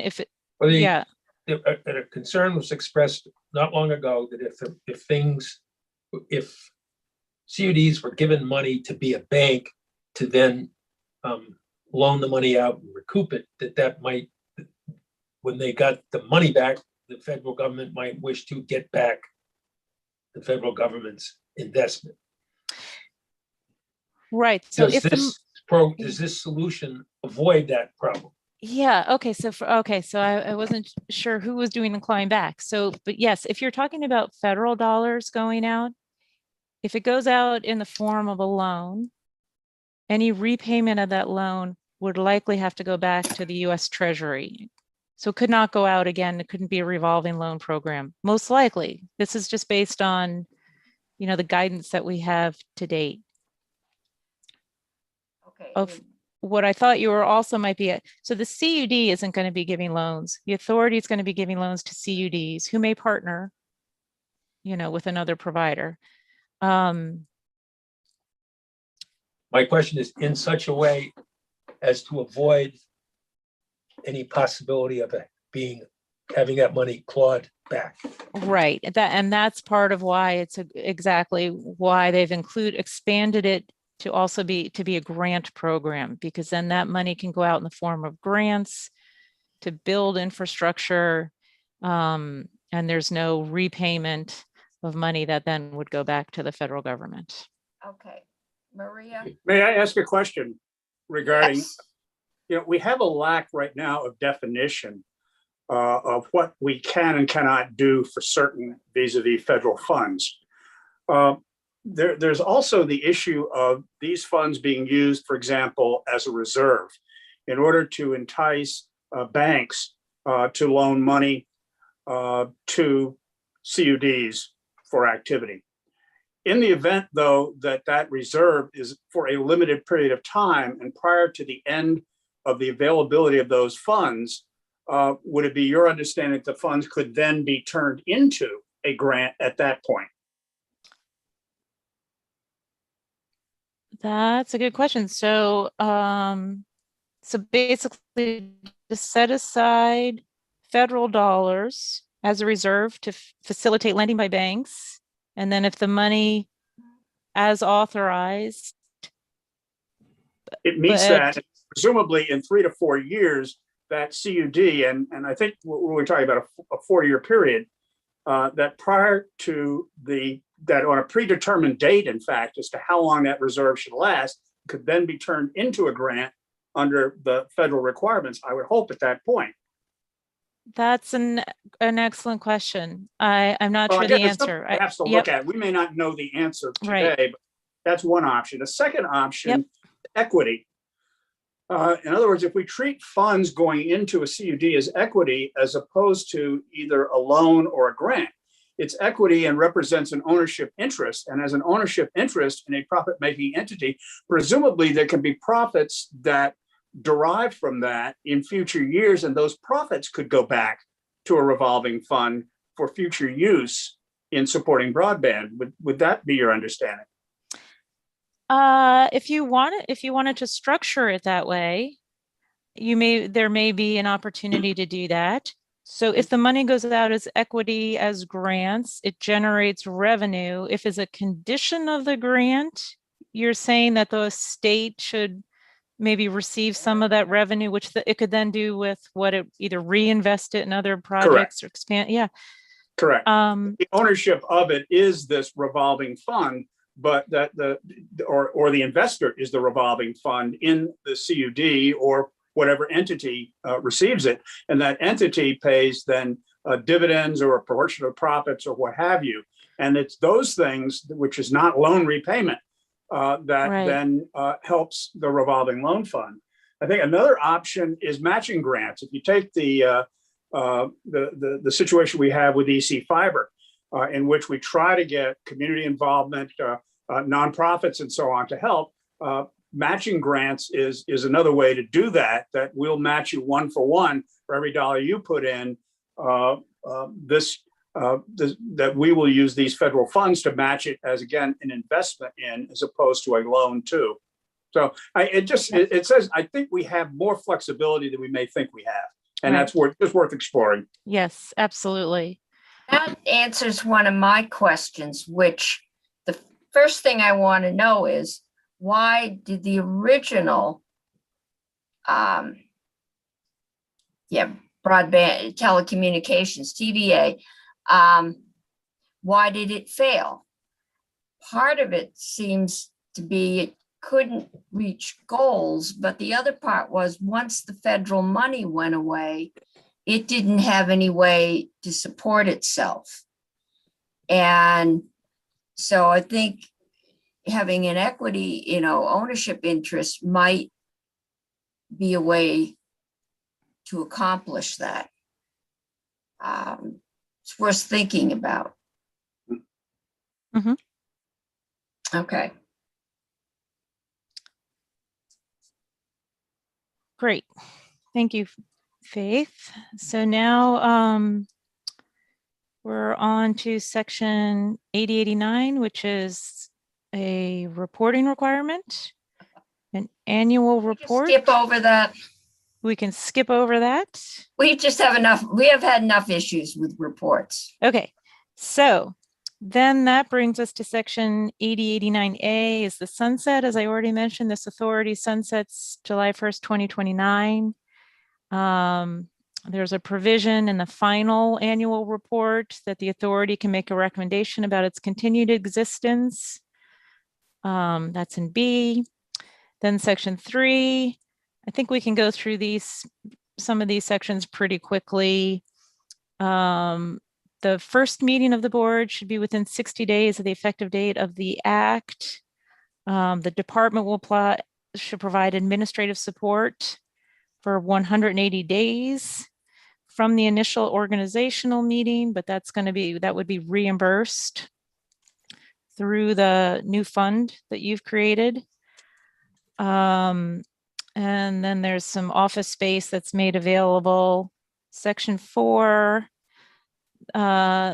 this refers to the existing broadband innovation grant program. There's some money available here. This is an existing program for feasibility studies. I think there's like $60,000 remaining. So this repeal would not actually take effect until January of next year. So the extent that there is some money there, CUDs want to do the studies, apply for that money, they can do that. That's and then eventually it would be repealed. Section 4A, we've already talked about the transfer of the rural broadband technical assistance specialist from the department to the authority. It remains a classified service position, which it is now, so it remains that. Then section 5, I don't think I really need to go through section 5 or even section 6. These are just the conforming statutory changes to make that 0.4% go to the authority and fund its operational expenses and other programs. Maria, Yes. I just want to ask a question about that I had earlier. We discussed this 0.4% earlier in committee because we were talking about the need for more 911 money. And that one of the options was to give this 0.4% to the E911. And I wonder, did that come up in the House's testimony about the funding for this new authority? I don't know if it came up specific to this revenue source. I know they looked at the 911 issue and the concerns about having revenue. I don't know that they ever considered using this 0.4% for Okay. 911. Because what I recall from the testimony we got is that this is a sort of shrinking funding source as we have fewer and fewer providers that provide this service, and that it's cutting into the amount available for E911. But yeah, I'm not sure that it's necessarily the most stable funding source for this new entity. right. Well, so I think you're right. It's generally a declining revenue source. It's probably not going to change unless there's some federal action that expands the revenue base, so allows for other providers and services, or who knows, maybe other options as well. But right now, you're right. The universal surcharge, 2.4%, the amount of money that's being generated is going down. I will just say, though, about the 0.4%, under existing law, that money is specifically earmarked for the connectivity initiative, for the grant program. So none of that 0.4% goes to 911 now. So you're not actually taking anything away from the 911. But I hear Right. your point about, well, should we look at that as additional revenue for Well, 911? Right, because I Maria- think E911 is something like $1 million shortfall this year. And so Right. one of the potential options was to Right. give them the full 2.4%. Right. I don't know if it was Maria, maybe 3 years ago, 2 years ago, there was, the charge could be up to, I think it was 2.4. And Yeah. we set it at the 2.4 and dedicated the addition to connectivity, I believe. Yes, you're absolutely right. Well, what you did is, for a while, there was a cap of 2%, and it was a Okay. variable rate, and it could be set by the Public Service Board based on the needs of the programs that it funded. In 2000, I think it was 2014, I think you're right, you raised it to a flat 2%, so no longer variable. And then it was in 2019 that you increased it by another 0.4% and earmarked that money specifically for broadband. Okay, so we did set aside, we did raise it and we set it aside, so it Right. isn't coming from the money that would, all right, so E911 would, if we hadn't raised it 0.4 and it was still at 2, then E911 would have been losing money anyway. It would be in the exact same position. Yep. Okay, Yep. I'll stop feeling guilty. Okay, that's good. Okay. So section 7, so the department has owned some fiber assets, which it inherited from the VTA. this provision basically says that they should transfer that ownership to the CUD where those assets are located if the CUD wants them. And that any of the existing contracts or lease agreements, anyone that's using those fiber assets, that those contracts would remain in force. And then if the CUD doesn't want them, they remain property of the department, but they could be transferred at a later date if the CUD changes its mind, basically. So now Section 8. These are the amendments to the existing connectivity initiative, so the existing grant program. And these amendments that we're looking at now would go into effect upon passage. So this is contemplating that the department is going to continue giving out money under the initiative when this law is effective. And so the changes to the program are, you can see the ultimate goal of providing broadband at 100 symmetrical to each location in Vermont, which is increasing that from 25.3 essentially. And then in terms of the priority of serving locations with these grant funds, so priority is given first to unserved and then underserved. We've already talked about what those definitions are, but we'll review that again.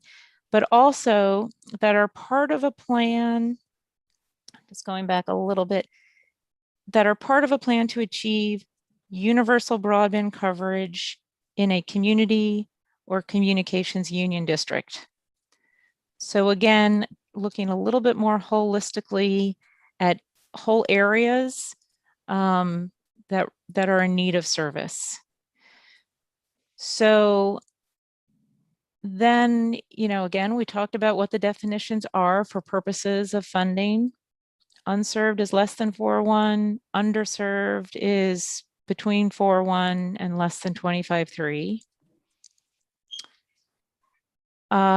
You'll see in subsection B, this actually corresponds with what the existing practice is.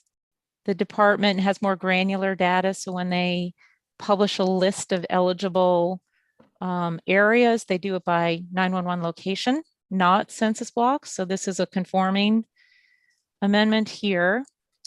In terms of who would be eligible for grants under the connectivity initiative, under existing law, it could be any provider. That's how it's been. Under the proposed amendment here, the eligible grantees are CUDs and service providers working in conjunction with a CUD to provide universal broadband service in a community or CUD. So it narrows who's eligible to apply for funding under this program. Maria, may I ask a question? Sure, yeah.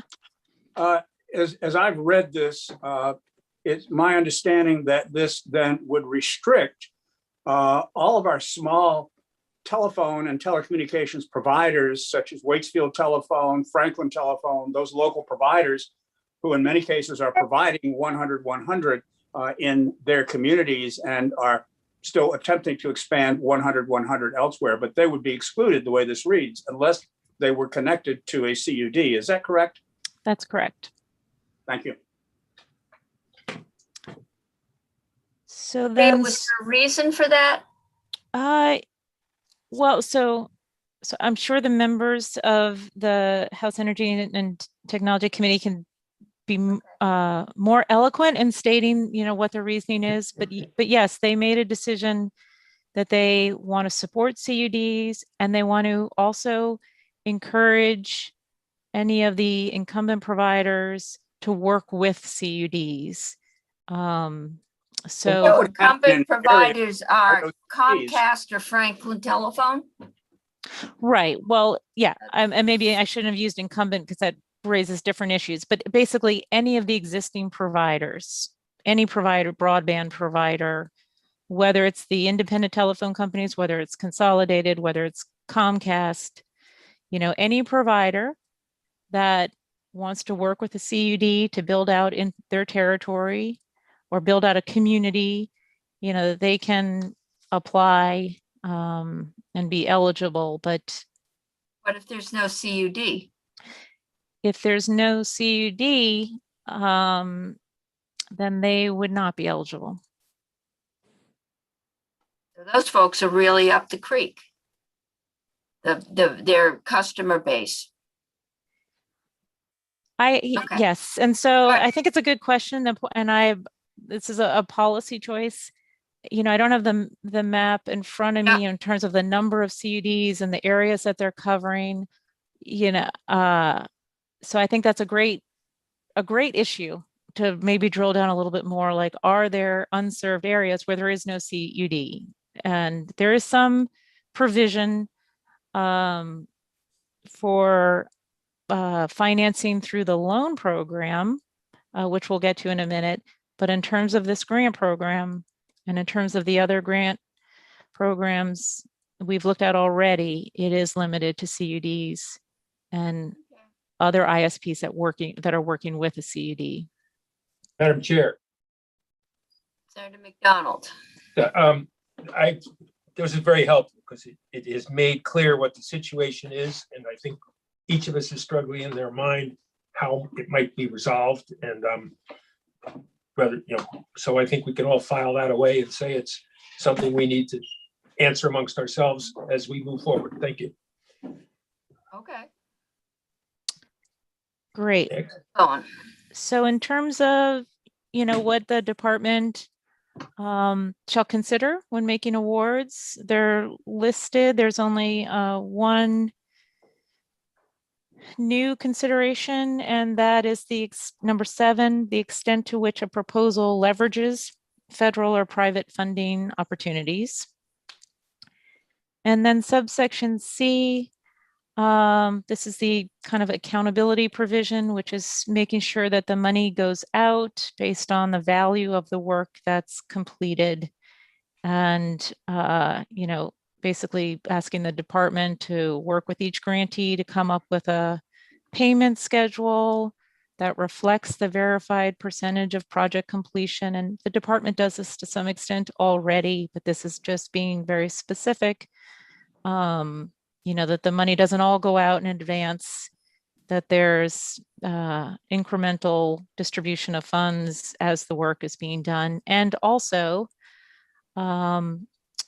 a field testing requirement. So to verify project completion, the grantee shall retain a department-approved third party to conduct independent field testing, which the department may supplement with provider supply data and crowdsourced user data. And again, the department does its own version right now of kind of testing to ensure that grantees do what they say they're going to do. But this is, again, building into the program, greater specificity about what the expectations are. Madam Chair, can I ask a quick question while we go by this Yes, place Senator here? Gray. So can you just explain a little bit about this crowdsourced user data, like what it is and who's sourcing it, providing it? Yes, so this is actually something that's used quite a bit by states to determine what service is available. As you know, providers, they have their advertised speeds, or they self-report what they provide and where. And so the idea here is that there's some database where the actual consumers at each address can report what they are actually receiving, Okay. what speeds they receive, any other relevant information. So that's what that is getting at. Okay, thank you. And then, again, in terms of the accountability, that last sentence there, a grantee shall reimburse the department any funds received for contracted work that is not completed pursuant to contract specifications. And then D, Maria, yep, sorry to interrupt. The department in this case means the Department of Public Service? Is that yes. So I'm correct? really glad you asked that. Because yes, these are amendments that would happen upon passage to the existing program, which the department would be administering. You will see in the very next section, this exact language that shows the authority as taking over the administration of the program, which becomes effective January of next year. Okay, so this Right. is basically a transition This is a provision? transition. So Okay. this, yep. So And this then to- money, yeah. Go ahead, sorry.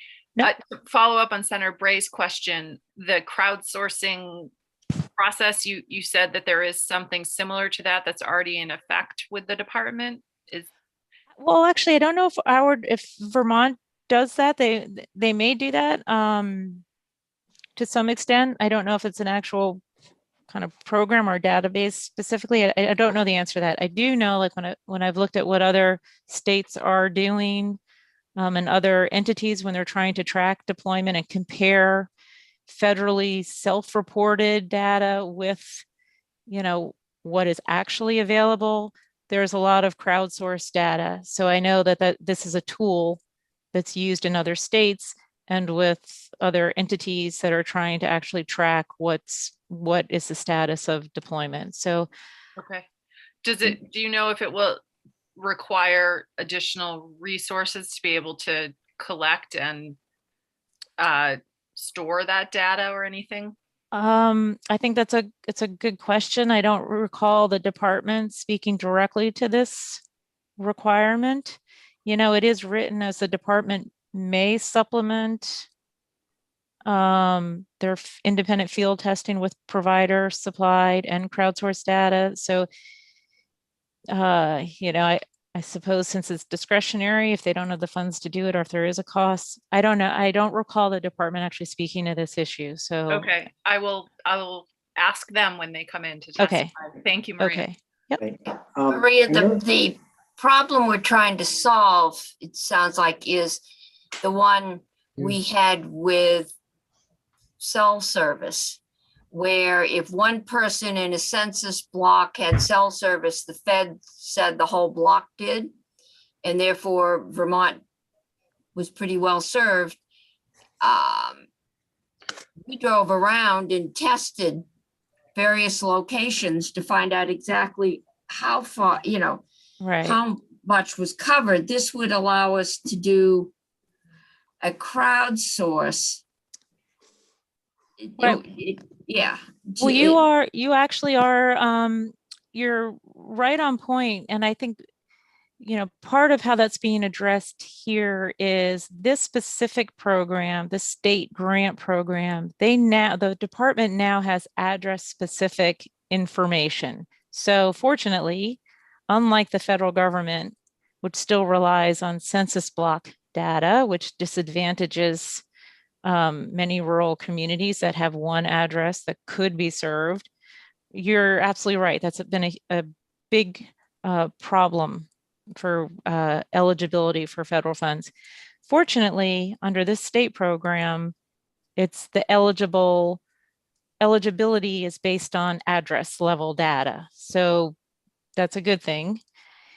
This section in terms of the field testing is really meant to be kind of after the grant is awarded to ensure that the provider, that the CUD or the CUD in partnership with the provider has done what it said it was going to do with the award. So making sure that the service was actually provided. And yeah.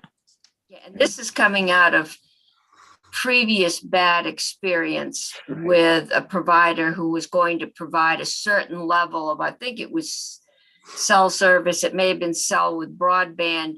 And when the network got put up, a large number of people said, I'm not getting that. Right. I think that's Okay. right. I think that that's, this is just designed to that accountability and to make sure the money goes where it was intended to go and actually does what it was supposed to do. And, right under this program, the goal is to provide 100 symmetrical service. And right now in unserved areas, I think you're really talking about fiber. So might be a little bit clearer. I think you're right that this probably was more of a concern with like fixed wireless, right? I mean, that's where you kind of heard about, to what extent might the topography be influencing whether someone really in fact has service and can they be counted? And so I think it's probably less of a concern for fiber build outs, but you're right. There's some history there, but just again, this is to get to the accountability and how relevant it is.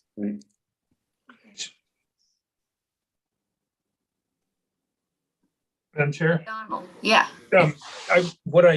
When this discussion started, I was wondering if it wasn't also perhaps to deal with the utilities who claimed privileged information, so there was no other way to get it other than to have self-reporting.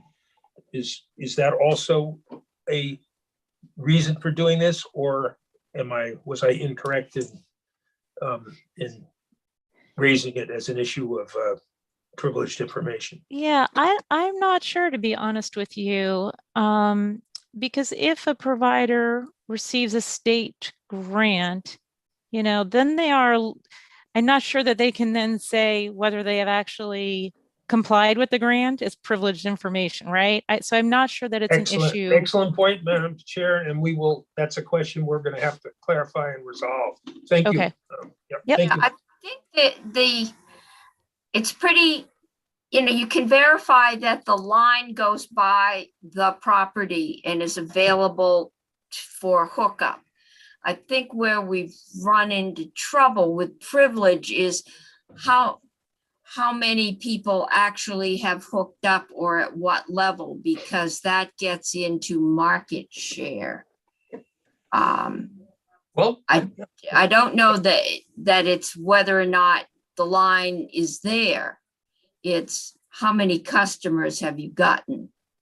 well, whichever it is, Madam Chair, I think we will be able to discuss whether people who choose to exercise that privilege of not reporting should also get the money or not, and we'll decide that. Okay. So I think then we've now gone through the amendments to the existing grant program. And thanks to Senator Hardy's question, I think now clarified that Section 9 is basically the same program, just administered by the authority. And that transfer of administration takes place January 1st of 2022. So all of the other amendments have been incorporated in here, just changing department to authority as appropriate. So Section 10, I don't think we have to go through all of this language. Again, this is the Telecommunications Connectivity Advisory Board. The revisions here are just to delete references to making recommendations about the connectivity initiative. And these changes would be made on January 1st, when the commissioner is no longer administering the connectivity initiative. So that brings us to page 32, which at the bottom of the page, line 14, now we're going to be talking about the existing broadband expansion loan program that VITA administers and that you created in 2019. So there, and I think we'll end up talking about some of the questions that have already been raised. So first, in subsection A, with respect to the purpose of this loan program, it specifies that it's to expand broadband service to unserved and underserved Vermonters as part of a plan to achieve universal broadband coverage in a community or CUD. And we're going to talk about who's eligible for financing under this program more specifically later on. So in terms of the intent of the program, you'll see the new language lines 7 through 9. This gets to what Senator Pearson was raising earlier. The program is intended to provide startup loans until such time as the borrower can refinance the loans through, for example, the municipal revenue bond market. So looking at the EC Fiber model, providing state financing for a period of time, but then ultimately these programs with the revenue they generate once they get off the ground would be eligible to refinance in other markets. Then in terms of the specific requirements of the program, Maria? Yeah. Sorry, Madam Chair, can I jump in? Yes, The- please.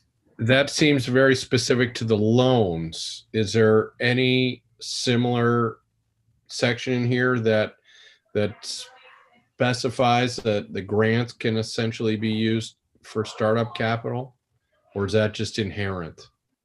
So under the grant programs that we've looked at, they can be used for startup capital.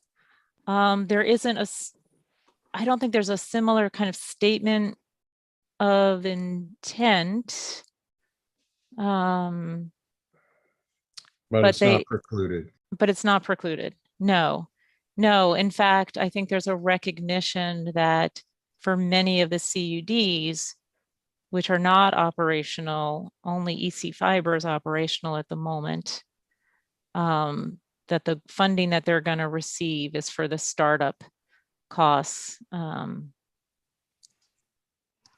Thanks. Yep. So in terms of the requirements, the loans are for broadband projects in unserved and underserved locations, again, as part of a plan. You'll see that the reference to ISPs has been stricken. That's because eligibility for the program has been narrowed, but we'll talk about that a little bit more in a subsequent section. In fact, we are there now. So if I'm on page 34, at the very top, so who is an eligible borrower for a loan under this program? CUDs and ISPs, any internet service provider working in conjunction with a CUD to expand broadband in unserved, underserved areas, and ISPs working in conjunction with a municipality that is not part of a CUD or that was not part of a CUD prior to December 1st. There's an intent here to set aside some money for those specific towns or municipalities that are not part of a CUD, but ultimately the hope is that most towns, or the hope from the House perspective, is that most towns will join a CUD and work collaboratively, that's a more efficient way to approach the problem. And that's what's intended to be encouraged here. Are these low interest or no interest loans? Definitely low interest. And you'll see like on page 15, on line 5, oh, you don't have line numbers here. So if, okay, we're about in what was subdivision D, which is now going to be the new C. It says interest and principal may be deferred up to 3 years. Okay.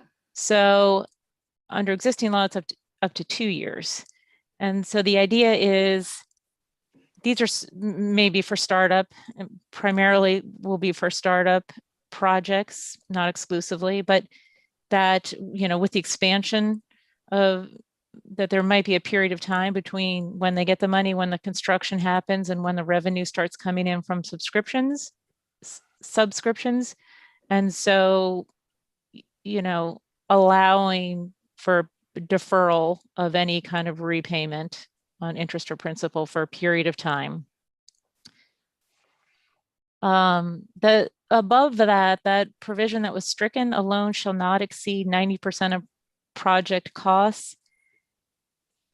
That's not, the intent there was not to allow for a loan greater than 90% of a project cost, but really to address from VITA's perspective what they were experiencing as an expectation of potential borrowers, which is that they were going to get 90% of a project's cost. So they would have to cover 10%, but then they could expect to get 90% from VITA. And so there's now no longer a reference to any amount that may or may not be covered. But, you know, VITA will make a decision about what they're willing to lend, you know, based on the, you know, the financial information that they have. So this was really just to, was an issue raised by VITA, you know, that a lot of borrowers had an expectation that they were thinking that they were going to be able to get a lot more than in fact VITA was willing to provide. Not that they can't do it, there's just nothing here now stated. Okay. So that was the intent of striking that reference in subdivision C. And then what's the new subdivision D? This is still a $10.8 million program. That's the amount of loans that can be outstanding at any one time. And if you scroll down a little bit more,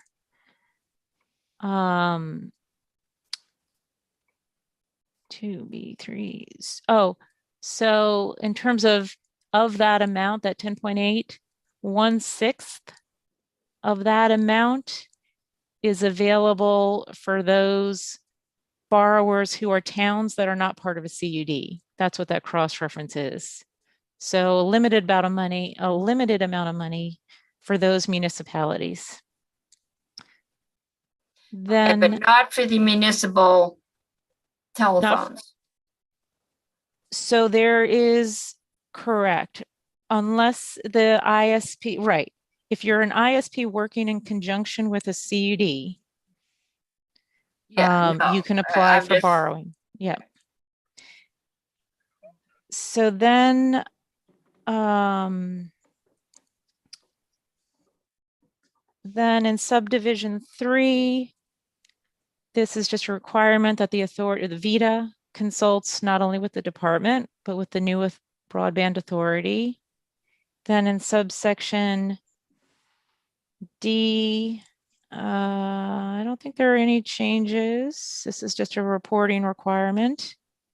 So section 12, I think the significant change here, you'll notice a number of kind of provisions that have been stricken, and really the substantive change is a clarification that this is a revolving loan program. So if you look, that's clearly stated in what's now subdivision B2. So just scroll down a little bit.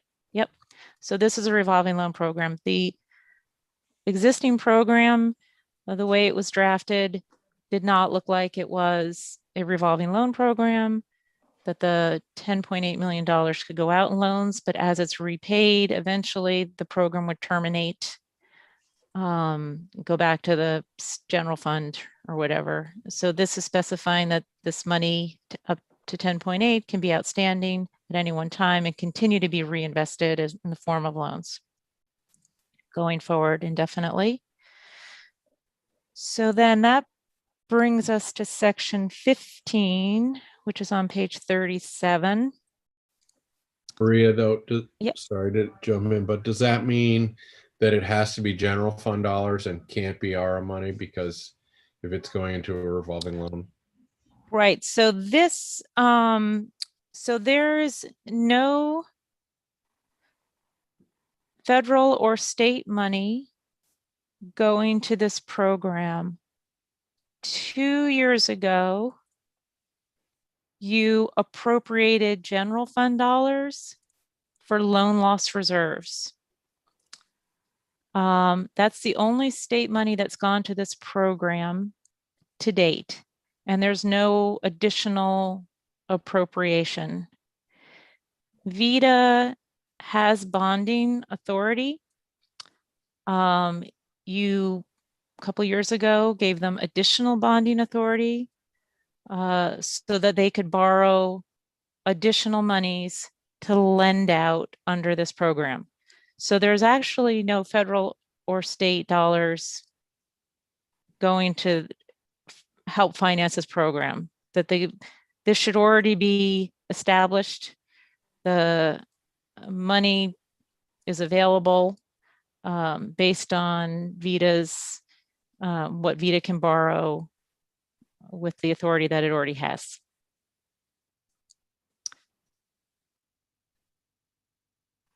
Okay, we are almost done, right? We are almost done. I think Yes. we have a chairs meeting at 4. Okay. Do any of the other chairs know if that? I don't have a message. It's been canceled on my calendar. I think that's correct, Madam Chair. Yep. Okay. So we do need to start wrapping it up. We can finish, and this is great because, well, section 15 is clarified, but it's great because section 16 through 19 is the property tax exemption, and this is my least favorite topic to talk about. But that's Washington Electric, right? Or Well, the it thing they is. came to us with. Yes. Yeah. Well, it is, and it's a little bit more than that, and I'm just going to summarize it here. To the extent you get into kind of the existing tax laws, and the fiscal impact, Abby Shepard from our office, Mark Pearl from JFO did a fiscal analysis. You can drill down in details, but I know you're familiar with this. But there is one important distinction that I want to make. And we'll go through that quickly. So in subdivision 19, in terms of who's eligible for this exemption, so I can't remember, in the proposal that you had might have been just for electric co-ops.